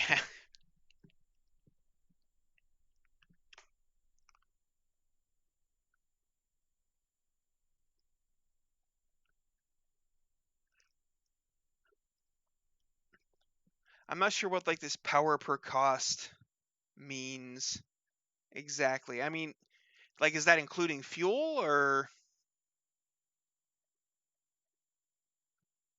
I don't know. Like I said, I was just tinkering.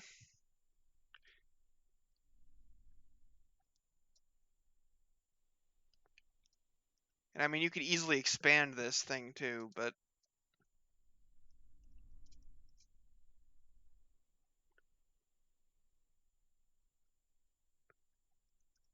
it is kind of big and a little bit, it's a bit on the expensive side for an engine. Because you've got like, that's not what I hit. That's not what I meant to hit anyway. I mean, you've got this,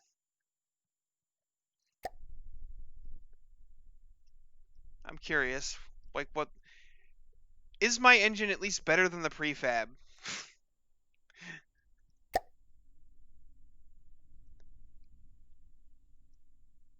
Not really. This prefab is kind of better.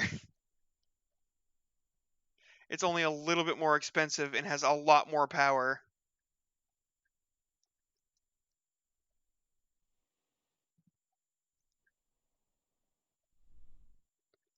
and similar power per fuel.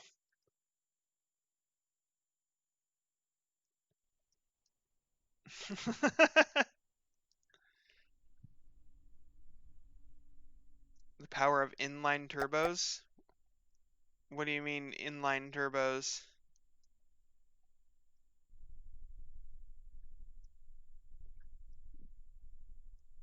I think these are just regular turbochargers.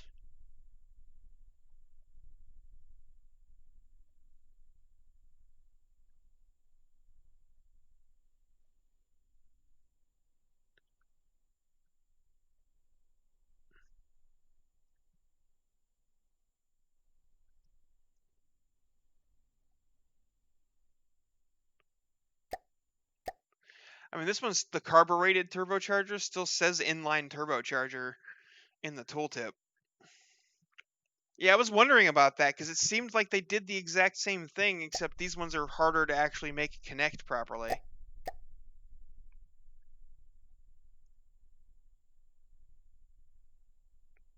Ah.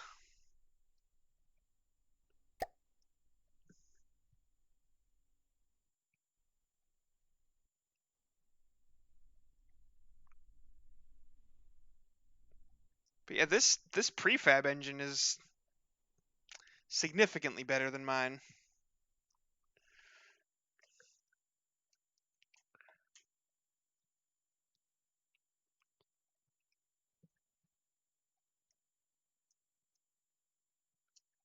Stuff my engine with as many injectors as possible and then added cooling. I mean, yeah, you can do that, but the thing is fuel is expensive.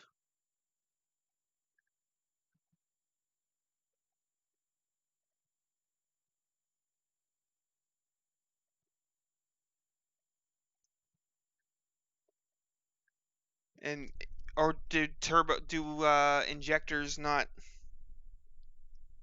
like super increase fuel use anymore?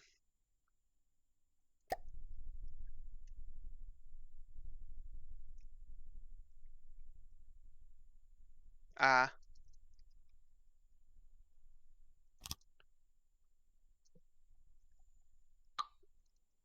Okay, well, at least now I know that this thing is crap. Because this prefab is way better.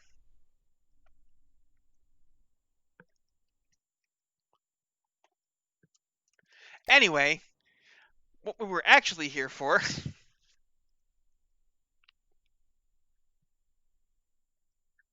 See this this shell right here. That's a good amount of kinetic damage in AP. We could even like, whoops, not railgun casing.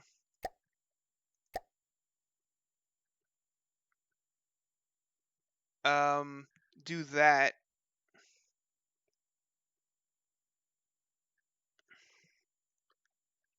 And maybe a base bleeder here instead to get that kinetic damage up. I mean, yeah, it's gonna make the accuracy worse, but meh.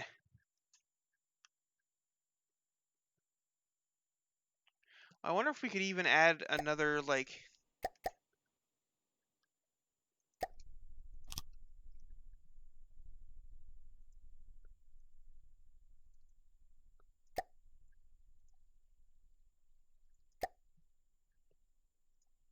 Let's do. Okay, that seems a bit much. But hey, that's yeah,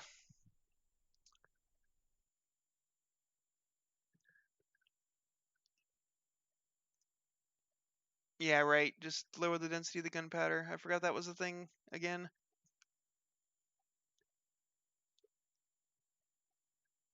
And I mean, that's gonna like, I think that'll go through even a heavy armor beam. Maybe not two of them. Oh, definitely not two of them. So like this shell will definitely punch through. Like there's no doubt about that, but at the cost of uh You're gonna need a lot of autoloaders to get this thing firing with any sort of decent fire rate.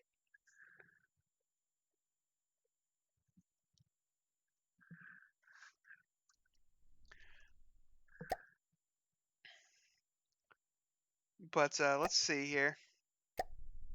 Not 2-axis turret.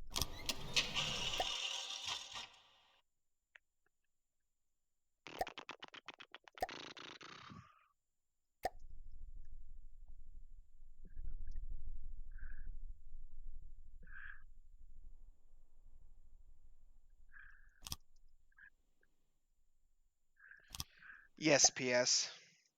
For some reason.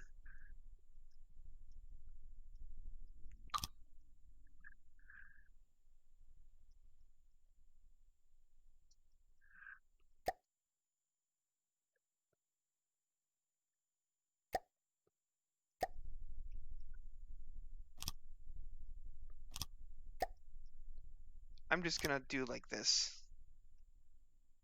I know this is not like the best way to do it, but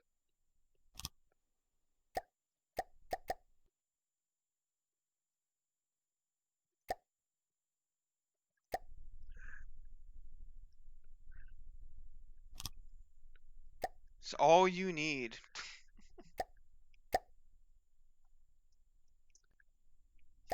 Only 96 AP.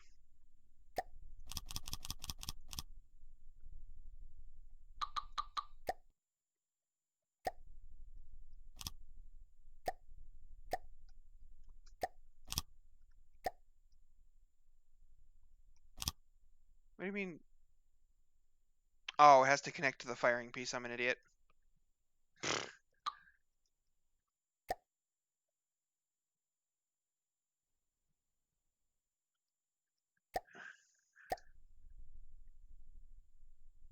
Loader needs 5 index for... Oh, well.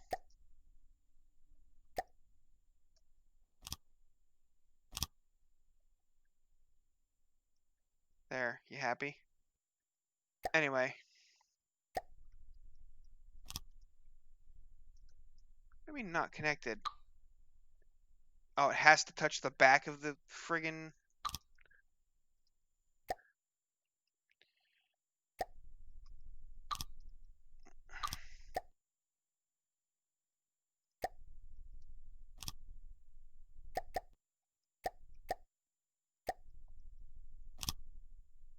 You know what? Let's... Just because this will make my...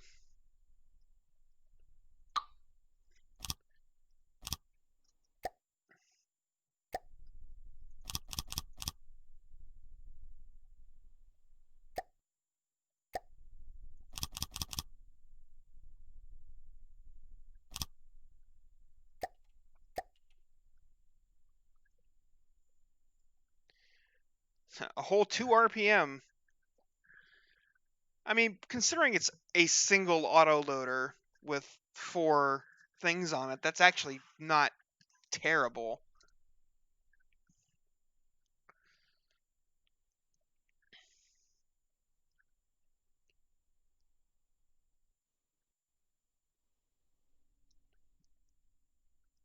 Yeah. It's cram levels of reload, and honestly, cram levels of,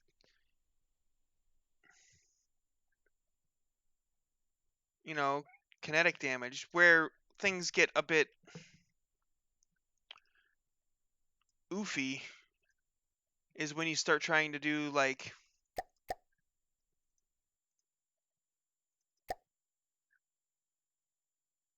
you know,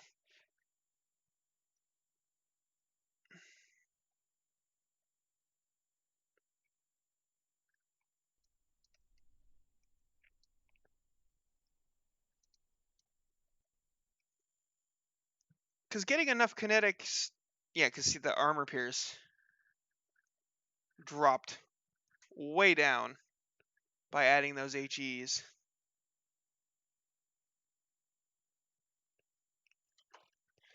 No idea. The kinetic damage is still good. Oh, and if if you're gonna do that, then you need a penetration depth fuse.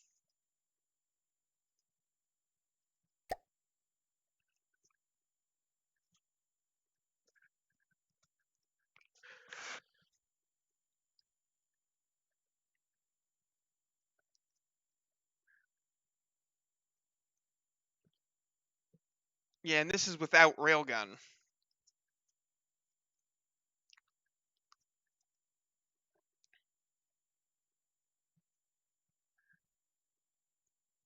I mean, this is also a 500 millimeter. I don't know, maybe this... It felt like my shells were having issues with penetrating stuff in the adventure mode, but I'm also only using 2-meter shells at like... Oh, what gauge were they? I forget. Yeah, at 1,000 meters per second.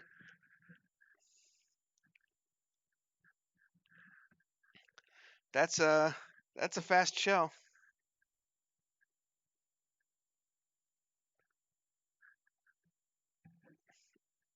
Mm.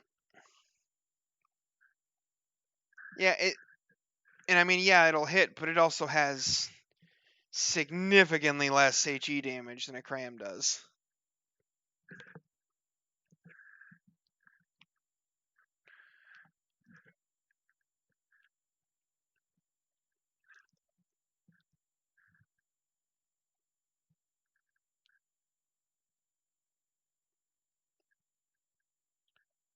True.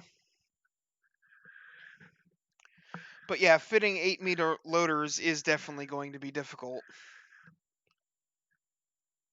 Probably the best way to do that would be to stand them up. You know, like this.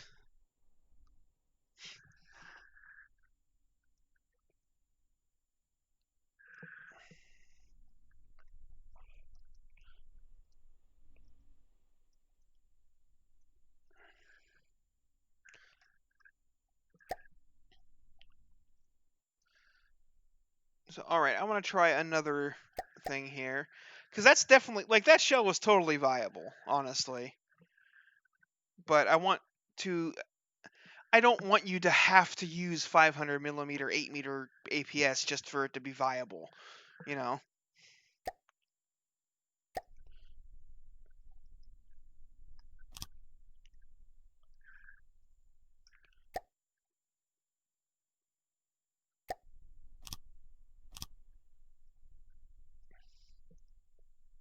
Um,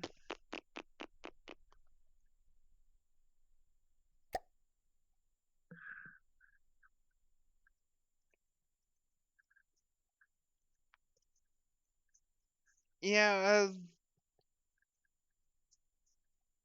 and that was before the armor changes.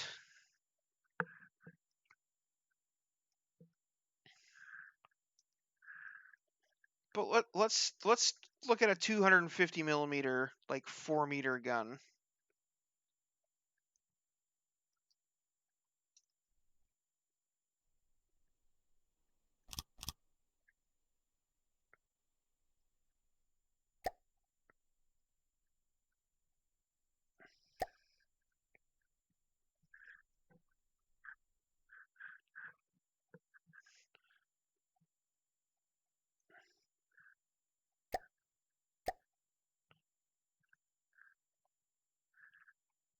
I mean,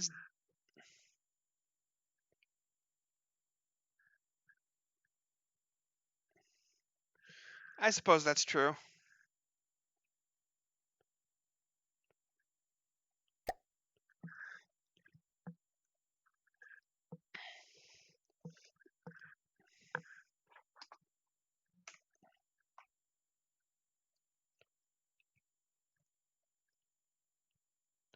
I mean, as far as a kinetic shell goes, this is actually kind of fine. Like, you've got good armor pierce, good kinetic, and good enough kinetic damage that it's going to take heavy armor to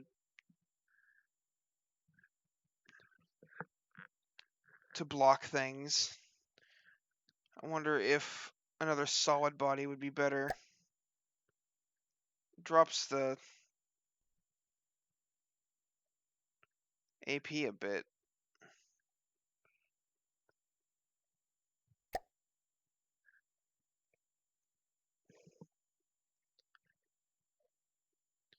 I mean, if you were going just straight, you would probably want Sabo. Oh, no, nope, never mind. Holy crap, why did that drop the AP so hard?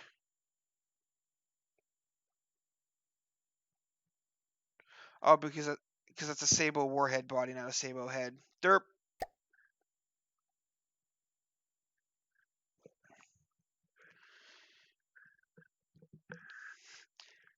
That AP is getting a bit excessive, though.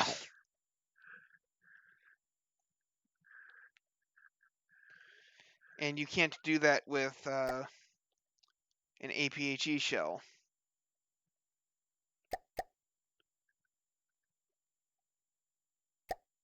And see, by the time you're getting into anything that looks decent in HE damage,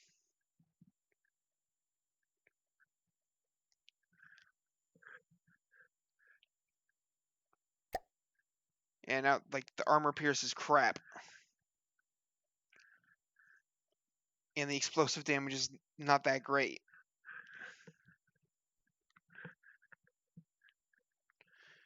Now, you can get some decent fire rate with this, but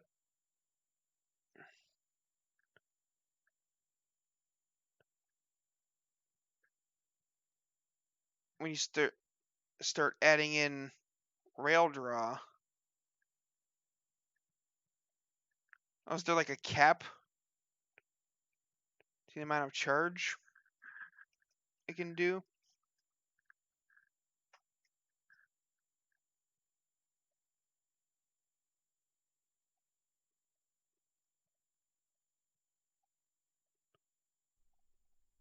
Oops. Why did I go to 0? Oh, it depends on the rail casings. Gotcha.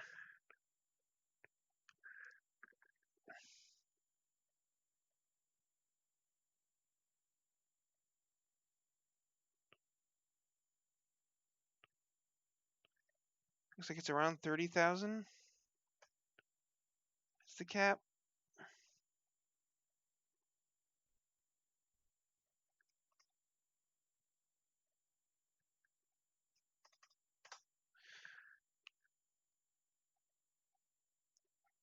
Maybe less.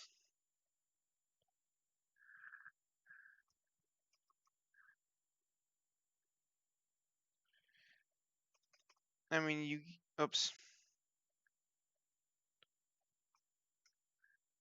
You do get something to go from 25 to 30,000, but there's some diminishing returns there. Oops.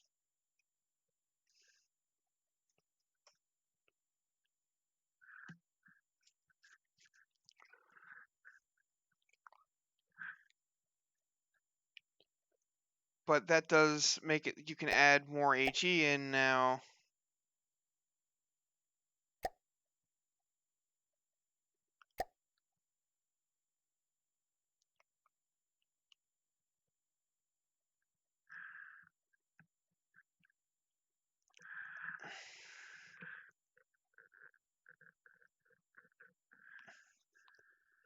So, Wellner, you're quick on the math on that. How many metal beams is this shell right now?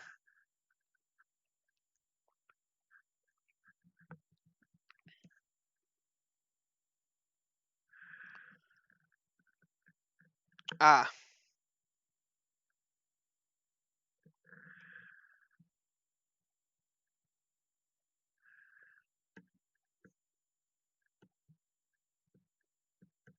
Nice catch, Locutus of Borg. You'd think I'd know this kind of stuff after playing the game for 1,600 hours, but, you know.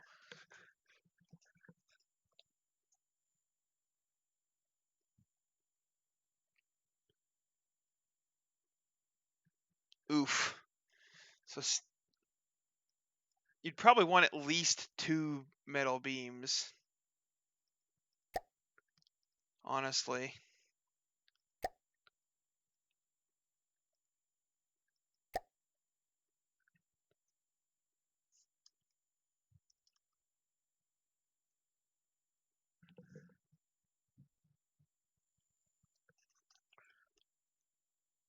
So that would be...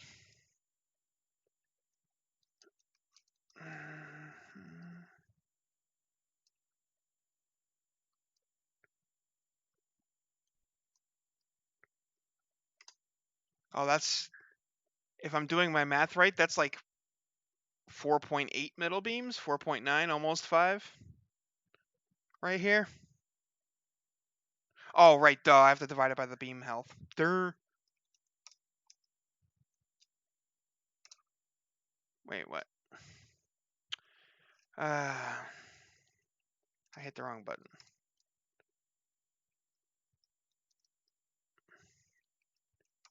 So that's almost 3. So you could probably do 1 more HE and still be able to pen 2 with a base bleeder on the end.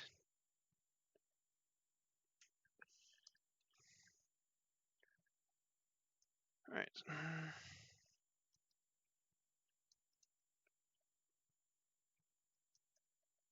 17,566.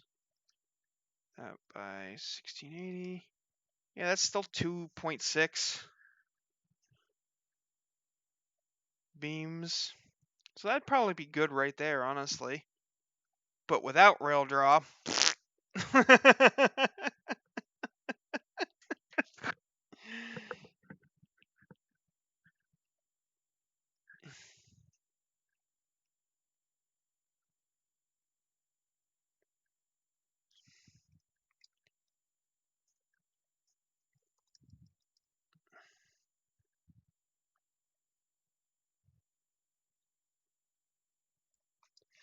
Yeah, without railguns, low gauge is pretty much useless.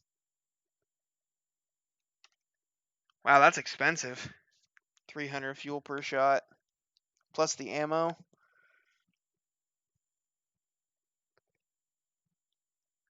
Shoot, I would say railguns are almost mandatory if you're not shooting big shells.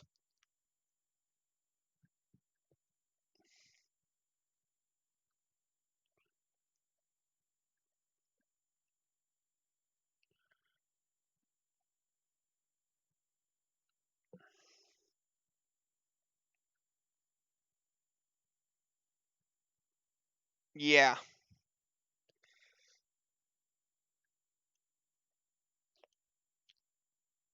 The real...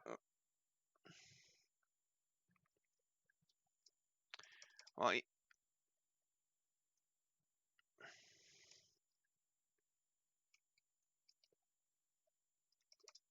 oops, that's too much. Okay, well, let's see what we can do with a... I want to pen 2 meters metal beams with as much HE as possible.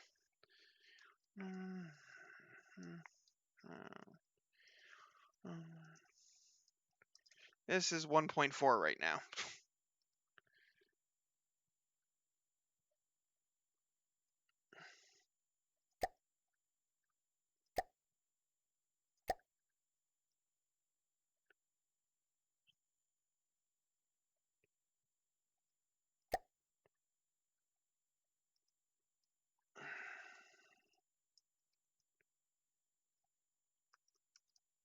You know, I should just make a spreadsheet that I can just input the numbers in and it calculates it for me. Well, there we go. That barely penetrates 2 meter metal on a flat impact.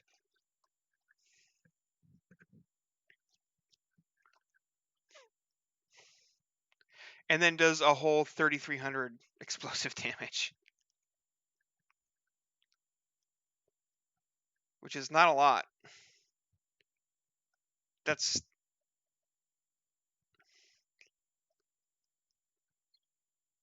Like, that's really...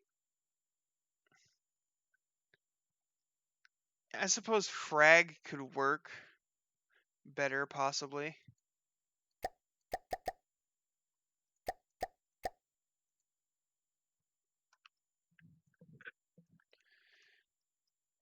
Because then that 130 we're talking about, if it's doing that inside the enemy ship, you're gonna hit with a lot more of the fragments. Why do I keep trying to type the full 130?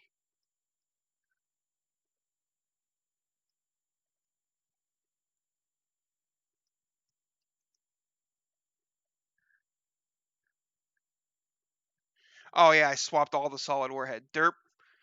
I should probably leave some of those.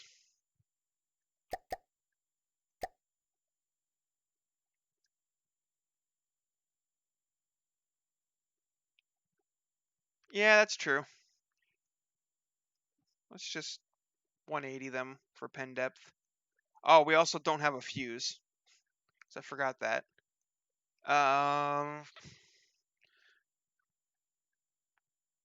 Do frags like give more kinetic damage or something, or do I just have?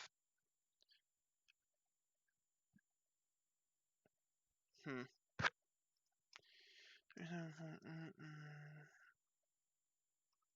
Do I? Okay.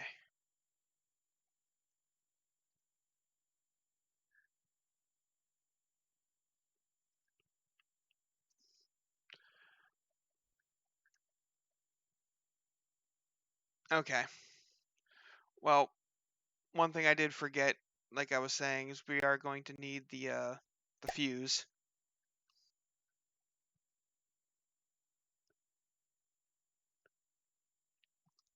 Though, looking at that, we can probably do the same thing like we did before, add a one module thing.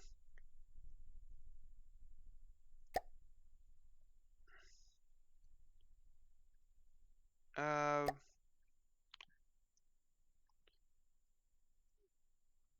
go casing, base bleeder, penetration depth fuse, frag body. That might. Well, let me do the math.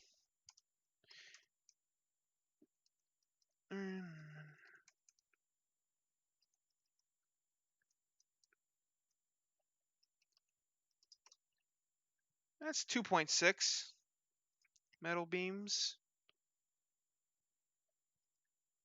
So maybe we add one more frag. Make this the pen depth and then base bleeder. Why do I keep closing the calculator? I have to open it up each time I do this because I keep closing it like an idiot.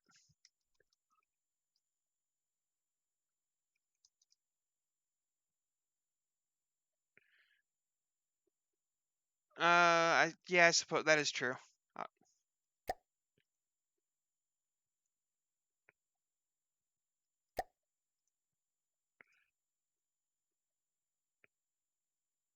Doop, doop, doop. Time. That's 2.3 metal beams, basically. So that's pretty decent.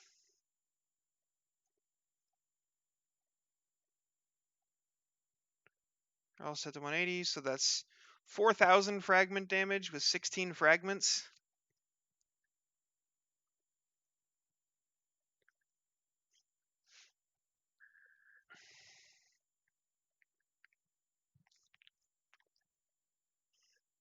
Yeah, that can hurt if they reach squishy bits. Though if it detonates like inside of 3-meter metal armor, it's probably not going to do a whole lot in that compartment.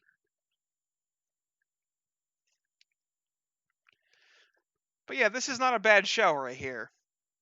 And at 250 millimeters and 4 meters, you're going to get a pretty decent fire rate. Fairly easy. Like let's come back over to this gun, and we're just gonna slice everything off of there. And we'll. Oh wait, hold on. So I added that thing. Oh.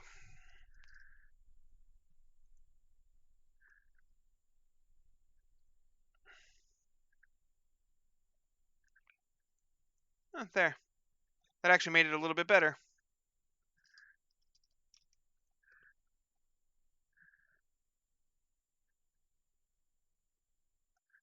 Wow, the armor pierces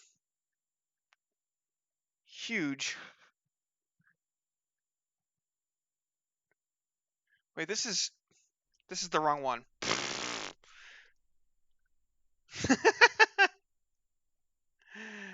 Jeez. I was like, what the heck happened? Why are the numbers so different? Why is there oh, wrong customizer.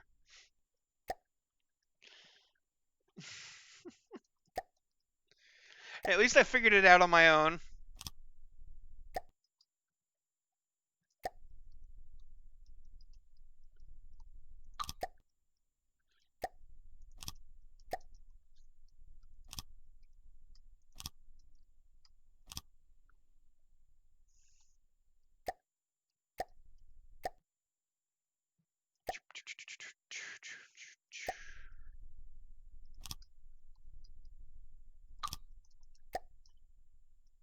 Building basically the same gun as before.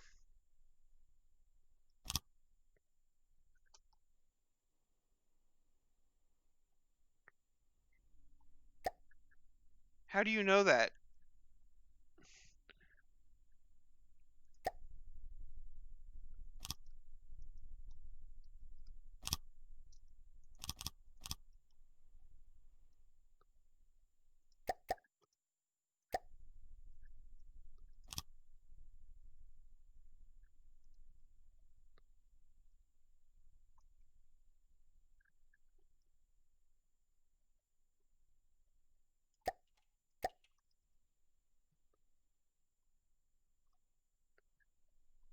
It needs 6.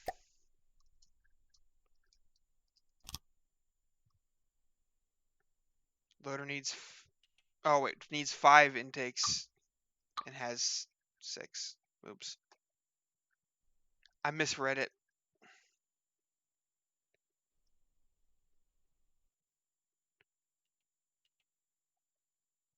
That's 21.8 RPM.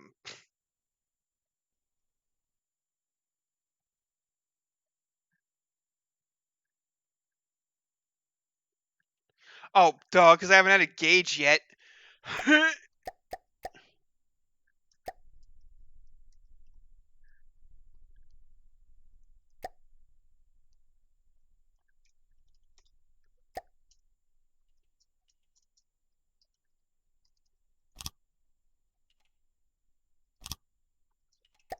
I need both of those? Yes.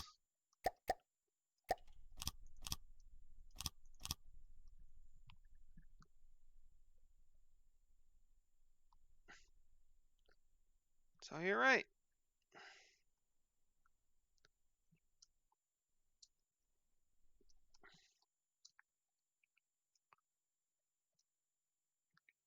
Which, I mean, that honestly, for how small this gun is, that's not a terrible RPM.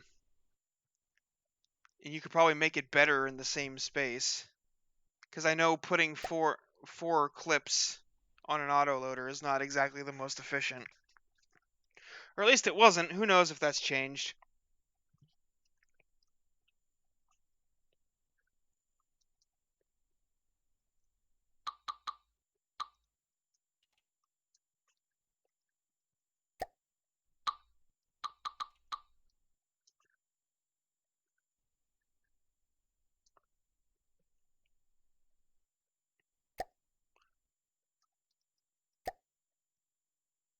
I'm gonna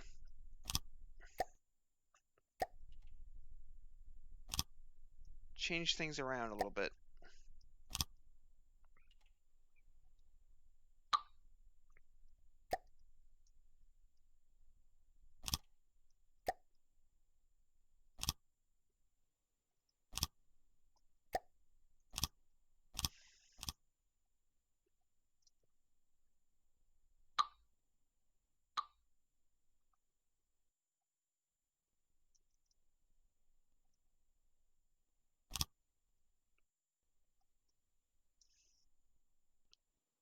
Oh, because I've got that one on the bottom.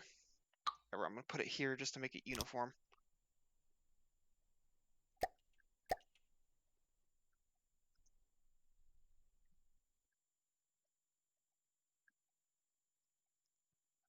This brings it up to 6.3 RPM.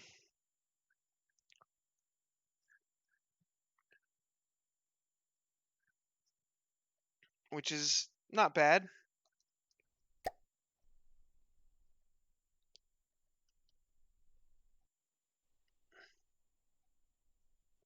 And heck, you don't even really need to do this.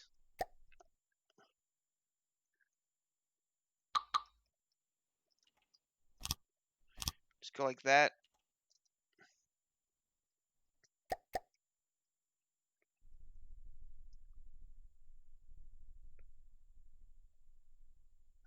Oh, that's not quite enough.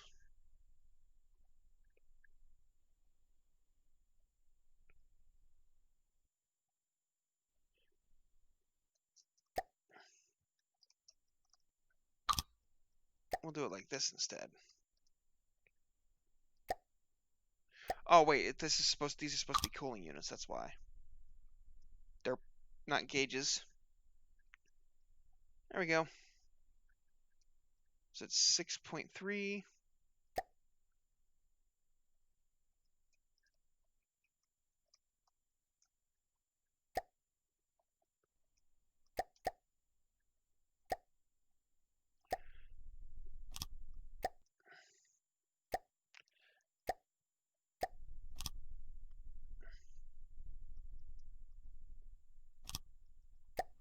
How long of a barrel does this need for propellant burn? 8 meters. Okay, so yeah.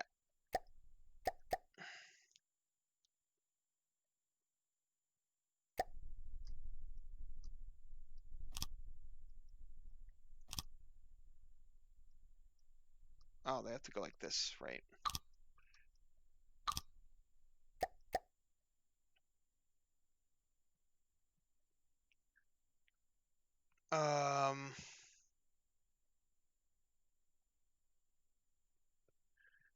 So would this need 6 of these?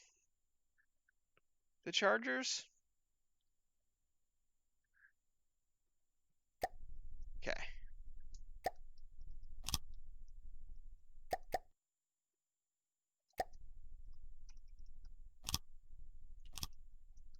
Well, that's not gonna work.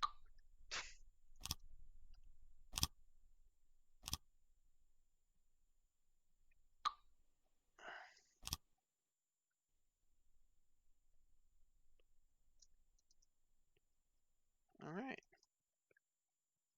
And then we set this to 10,000.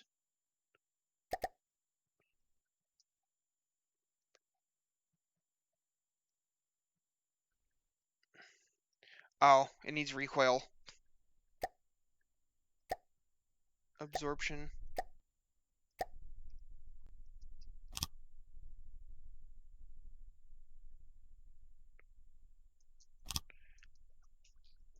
There, that's more than's needed, but we're not trying to make this efficient, really. Just trying to make it work.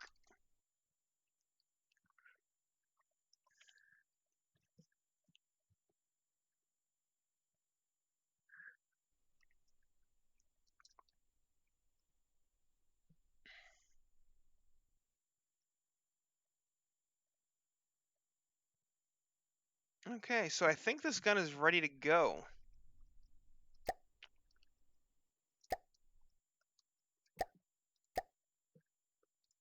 Let's see how this does. We'll build it out to here.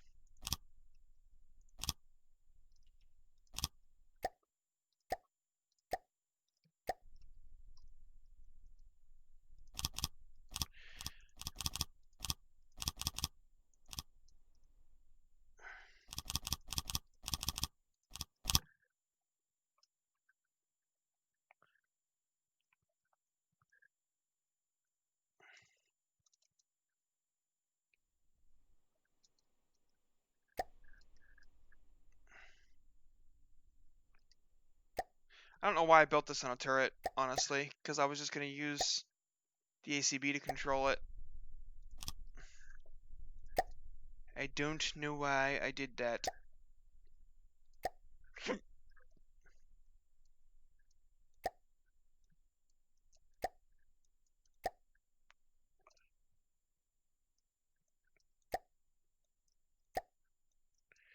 That should work, right?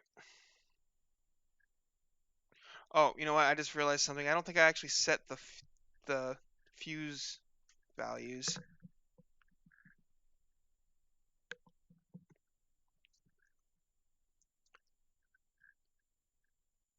That should probably be fine, though.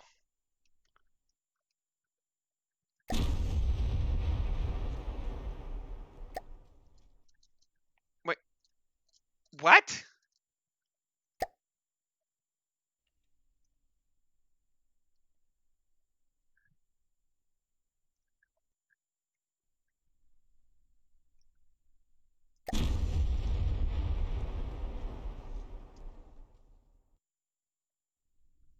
Is it phasing through? Oh, the gun wasn't ready yet. How do you make it do it on a delay like you had on your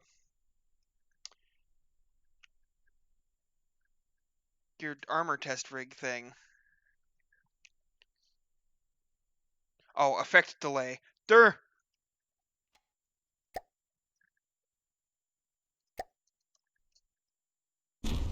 Yeah, it's just going straight through it.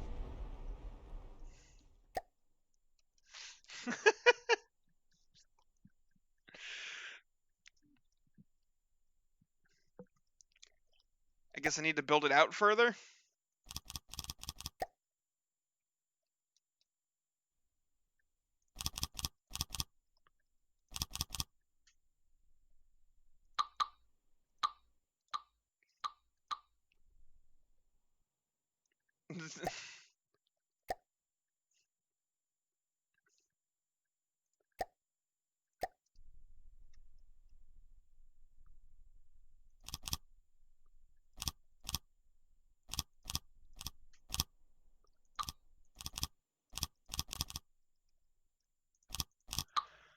Hopefully this will work.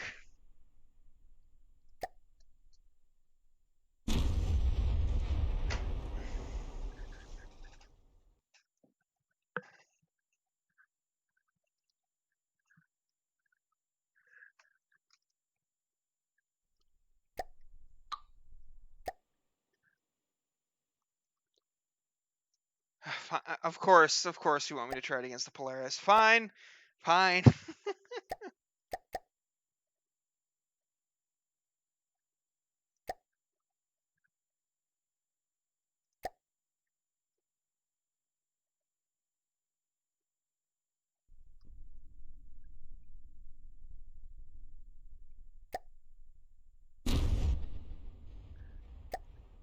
$11.9K.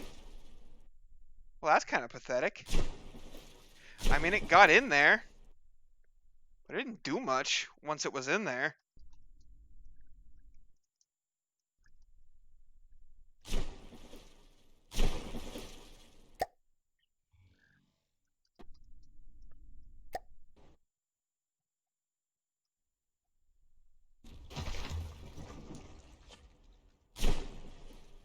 What the?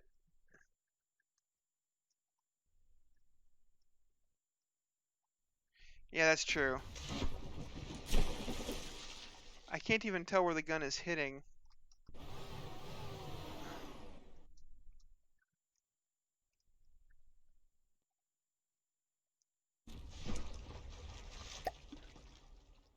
Right. Right, Listening. right. Listening.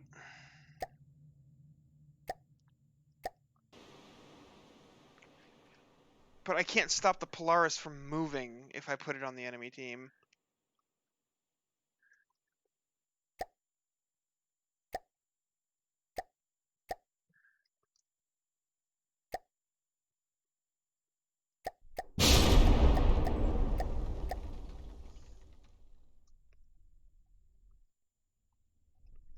Also, no local weapon controller. Well, I guess I can just manually aim it.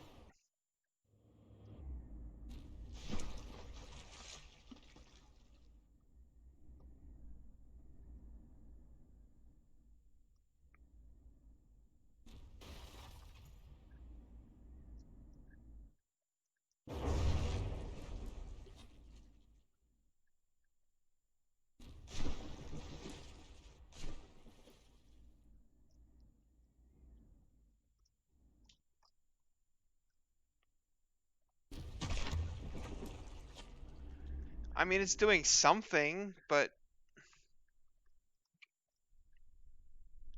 it's not terribly impressive.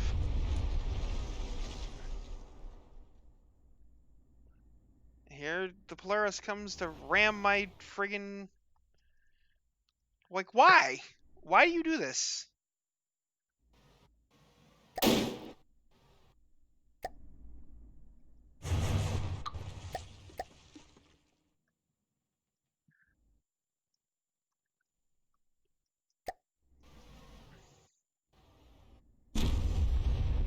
Some of those fragments came ricocheting back on my... How much does the gun itself cost?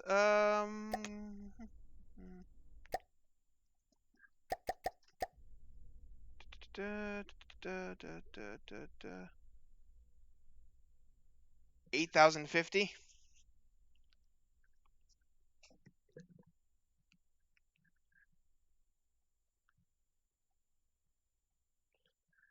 But then each gun is also going to want 1,000 engine power. Yeah, for each gun.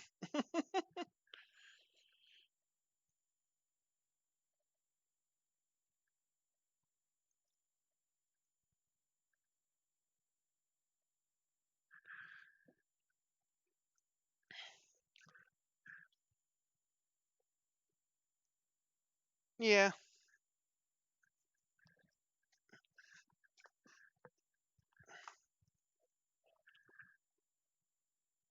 So it'd probably, counting the fuel, the engine, armoring, it's probably like 12,000-ish. If that. Maybe more like 10, 11.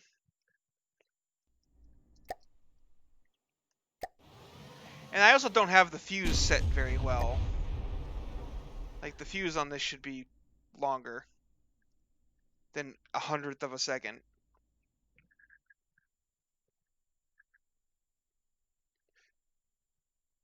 Well, wait, maybe it shouldn't, because 100th of a second would still be, like, 12 meters.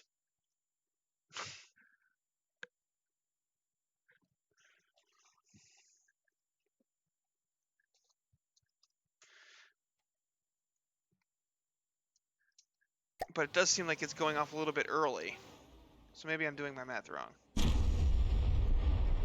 maybe I just shot my own platform.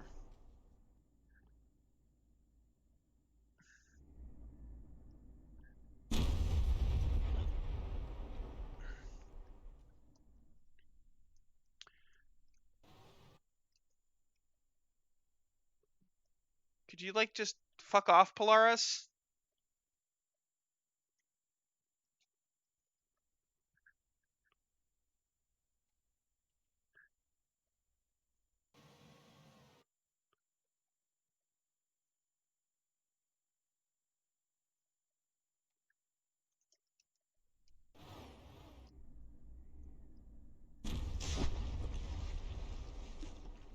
I'm not even sure where the shell went there. It looked like it hit the water and detonated.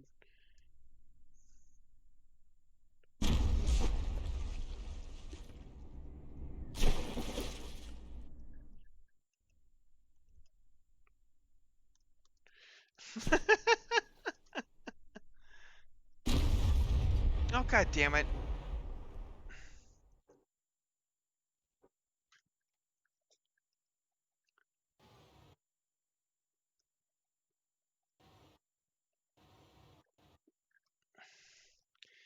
Yeah, I think railguns are going to be allowed, Spongy Boy.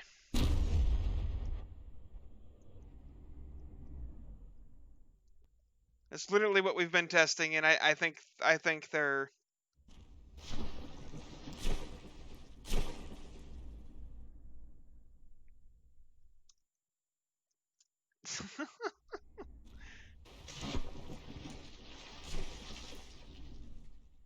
Okay, this is a hit I kind of want to see, because this went into the spaced armor area, and then did practically nothing. Seriously? Oh wait, no, it did something. It just doesn't look like it, because... Yeah, it shaved off a couple. Okay. Yeah, I think railguns will make things a bit interesting, because then you're gonna have to balance fuel prices and engine power and all that stuff. I'm tired of firing this on my own.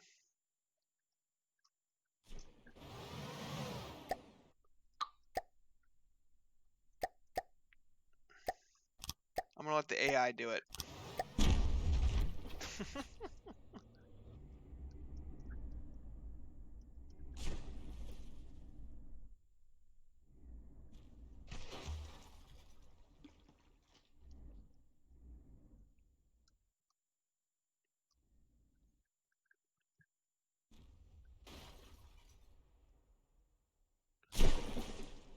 I mean, it works. It is just a single gun, and who knows if 250 millimeters is even, the best gauge to be using here.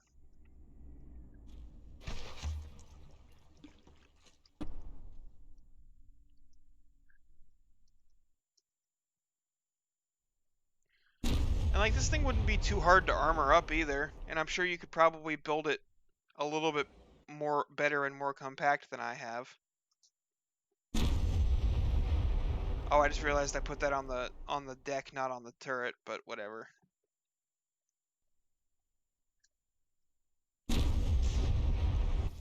It's not going to insta-gib things, which is good.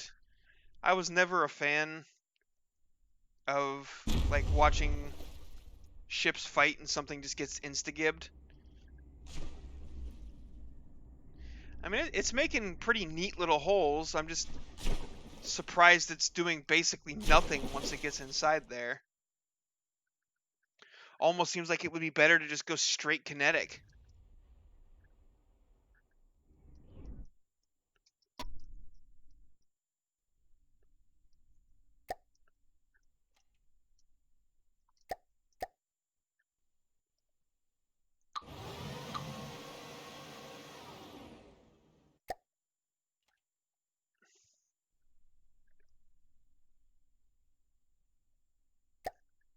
That's true. Something that was a bit more reasonably armored would probably... Let's try the Warden.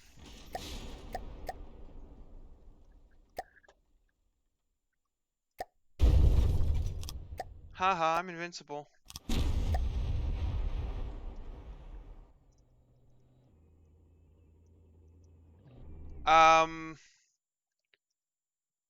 I think this thing was like 10 or something fuel per second, or is that 15 right now? But I kind of wrecked it when I saw how shitty it was. I mean, this prefab does 55 at max load. Anyway.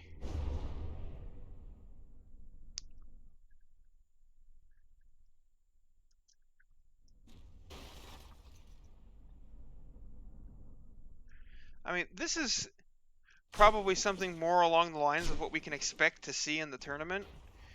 And it's not doing nothing, but it's also not doing a ton.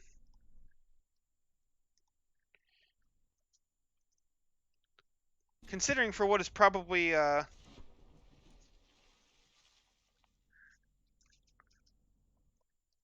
it's probably basically a secondary gun, really, for considering its cost. Or I guess you could do a battery of a whole bunch of main guns of these.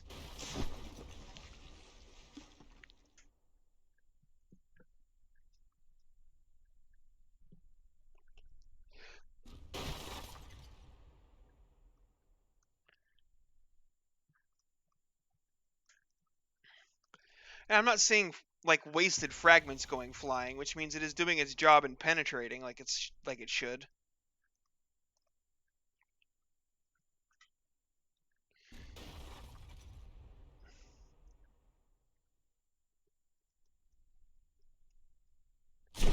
So yeah, this seems like a somewhat reasonable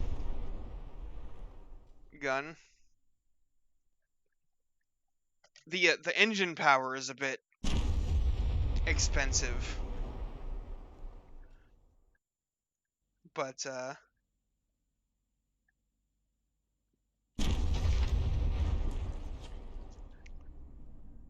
it lets you get some pretty good payload shells with some decent penetration.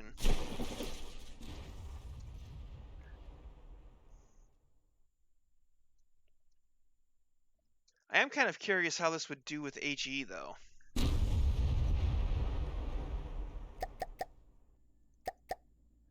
I just want to see.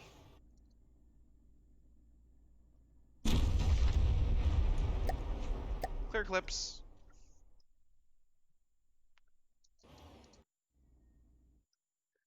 Why does everything want to hug me today? Well, the actual number damage there was higher.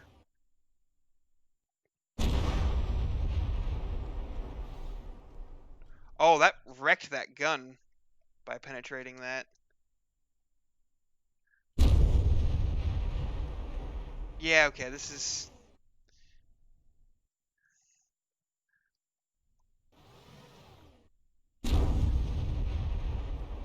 I mean, when it's hitting things like these guns, it's doing something, but... Oh my god.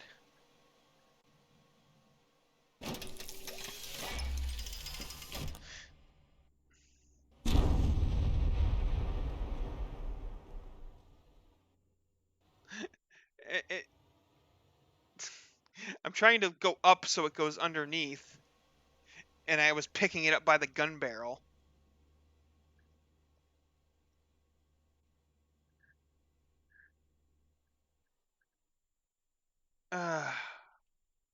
I'd appreciate it if you'd stop hugging my platform!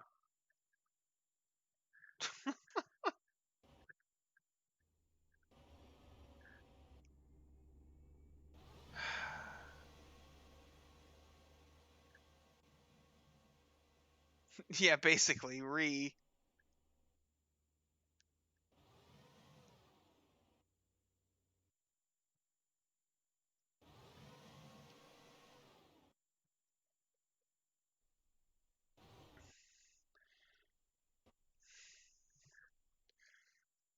Screw you.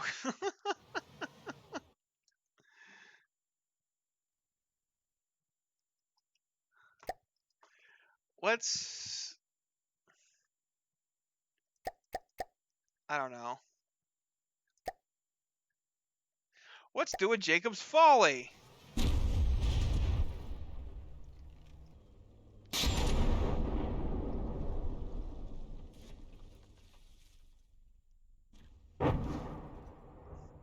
Oh, well, this is HE, so...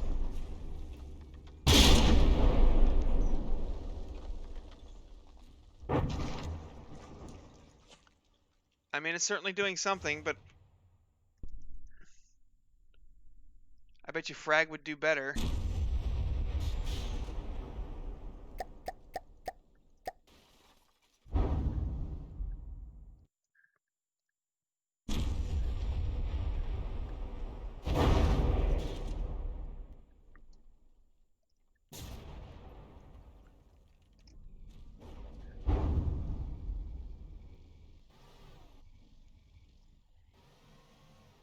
I don't think we'll see anything armored like this in the tournament, though. Yeah, HE is kind of meh.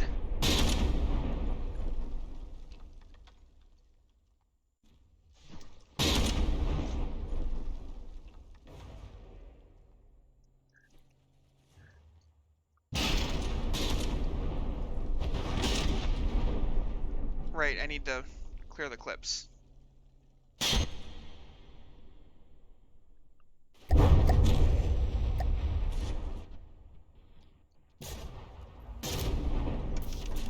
Okay, next shot should...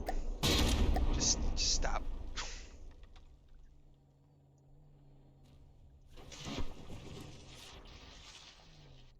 Where did it even hit? Right. Oh, it hit down here, it looks like? Maybe?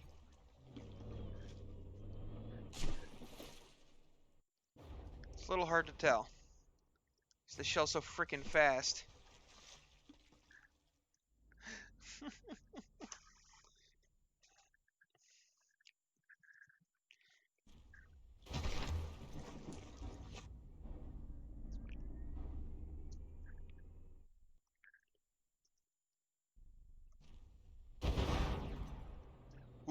That was a solid hit. I think that got into the middle. Whiff.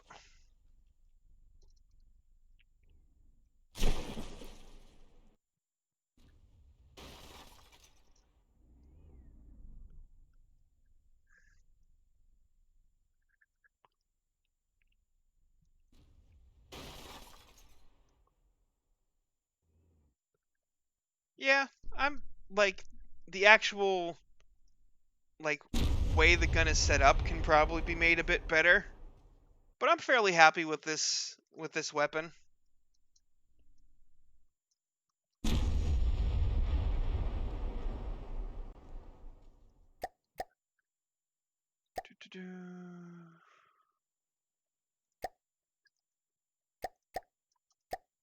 And then, you know, if you get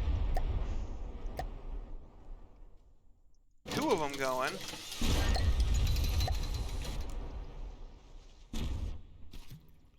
and they don't miss,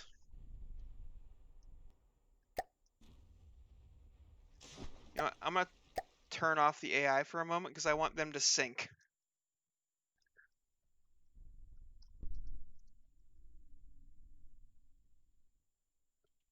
Also, I need to fix that.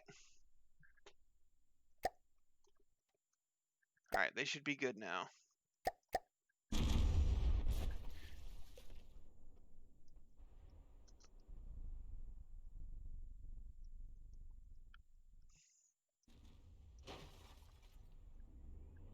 Yeah, that's melting this pretty decently.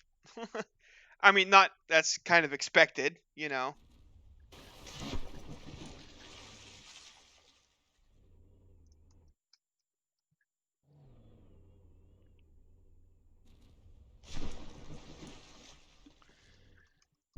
Anyway.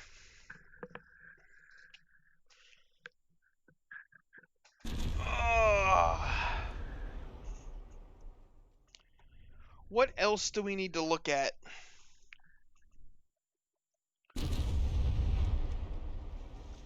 Because I think that was everything that was on my list.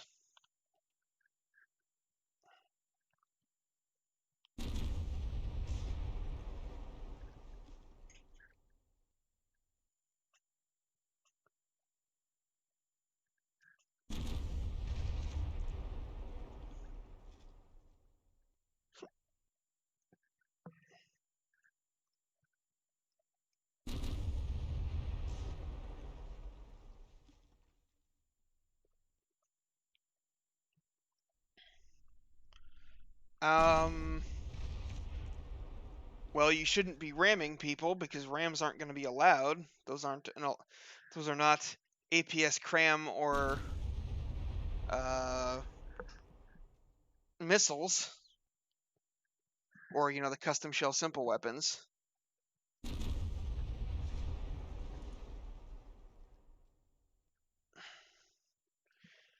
So if you set that up intentionally to eject and destroy somebody, I would count that as a weapon system and not allow that.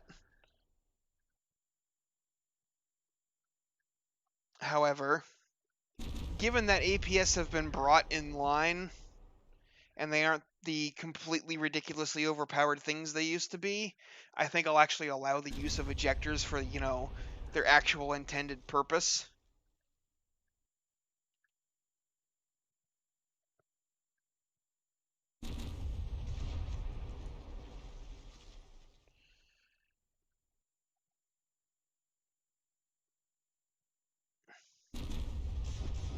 Yes. I would count that as a weapon, and that's not, I mean, it's technically APS, I guess, but yeah, I guess I'll just have to specify that the ejectors are allowed, but not to be. Ejectors are allowed, but not offensively. You can't use them to attack people, because that's silly.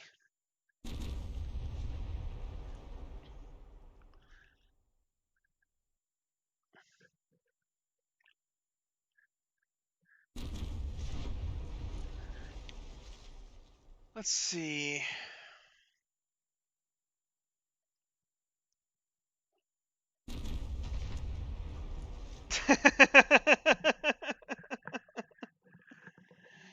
Yeah, no, not gonna allow that.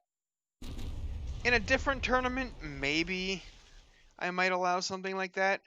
But given again that part of the reason for this tournament is for us to get a chance to feel out the new armor mechanics, something like that is not going to help with that goal. So we're not going to do that.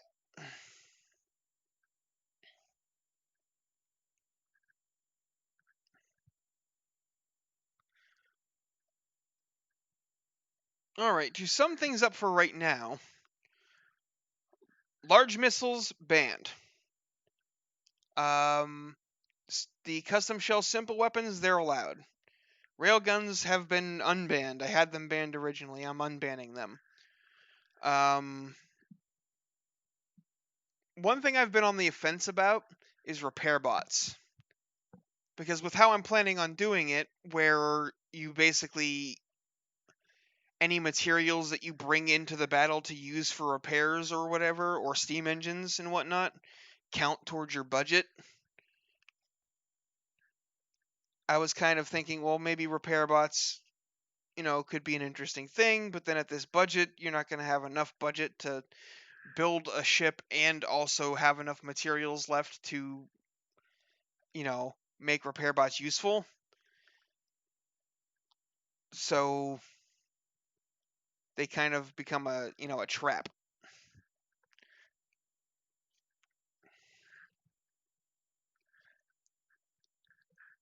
Right now, I'm thinking about, excuse me, raising the budget to like 125,000 instead of 100,000, with possibly 150,000 being like the high end, maybe. Like what I plan to do tomorrow, since we've gotten through all this other stuff, is kind of just put together a very rough entry of what I would expect to see, in terms of size and weaponry and everything, and see how much that costs, and then make a call on the budget from there. I'm thinking 125,000 would be about right though, for wanting to have, smaller ships. That gives enough room where somebody might actually be able to build a multiple entry thing. Because I am still going to keep the 3 entries, but there's going to be a cap on, like, the more entries you have, the lower the cap on your the value of a single vehicle is going to be.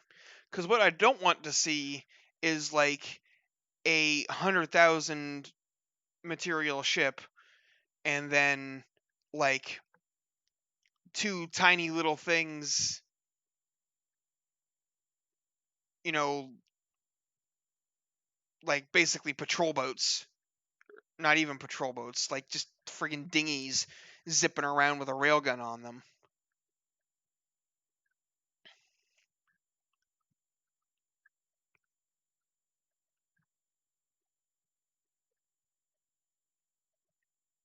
I mean, I suppose I could just do that, yeah.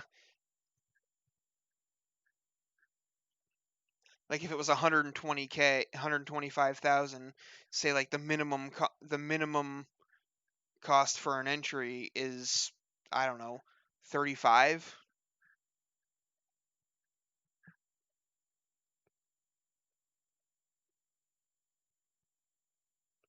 Maybe 40. No, 40 wouldn't make sense because then with 3 of them you'd be at 120,000. Because that's basically saying that the limit is, yeah. 35 seems like it could be good. Maybe 30. Maybe 30 would be better. Yeah, I guess that number will depend on what the maximum budget ends up being, which we're going to figure out tomorrow.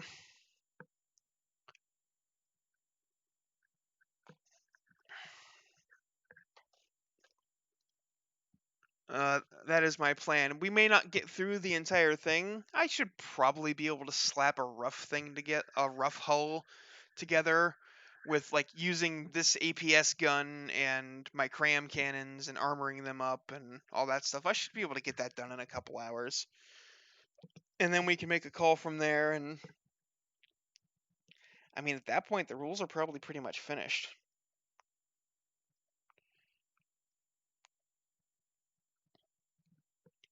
I'll just have to actually, write it in the document.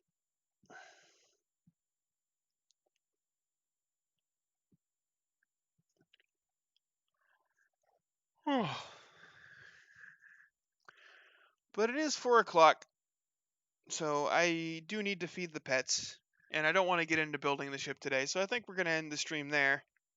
Unless anybody has any other things we want to go over real quick before we end. This is your chance. After this, I'm leaving.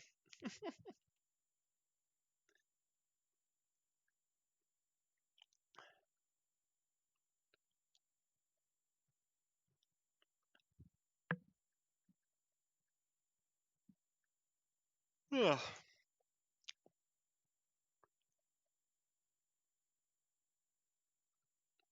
Alrighty.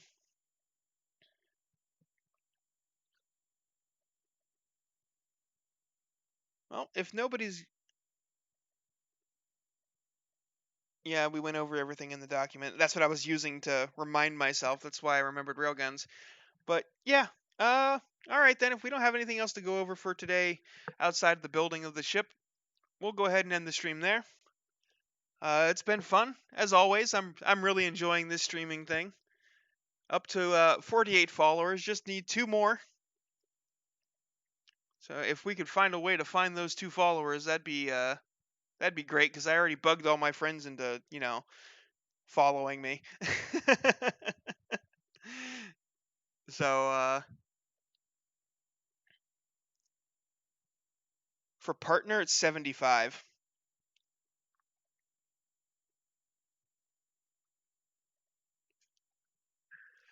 I don't know that I will ever make partner.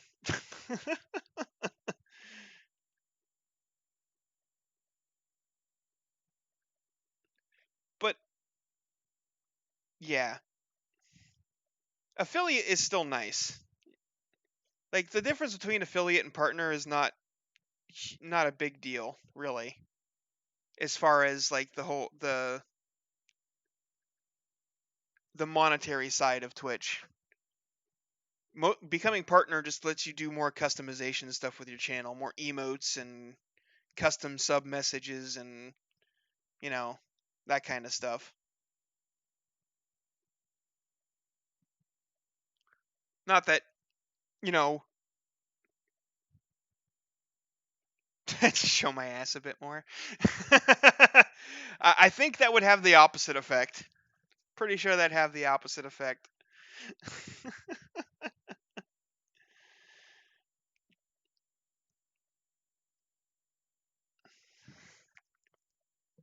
But yeah, I'm enjoying this. Whether I end up making it to affiliate and actually making money off this or not, I'm probably going to continue doing it.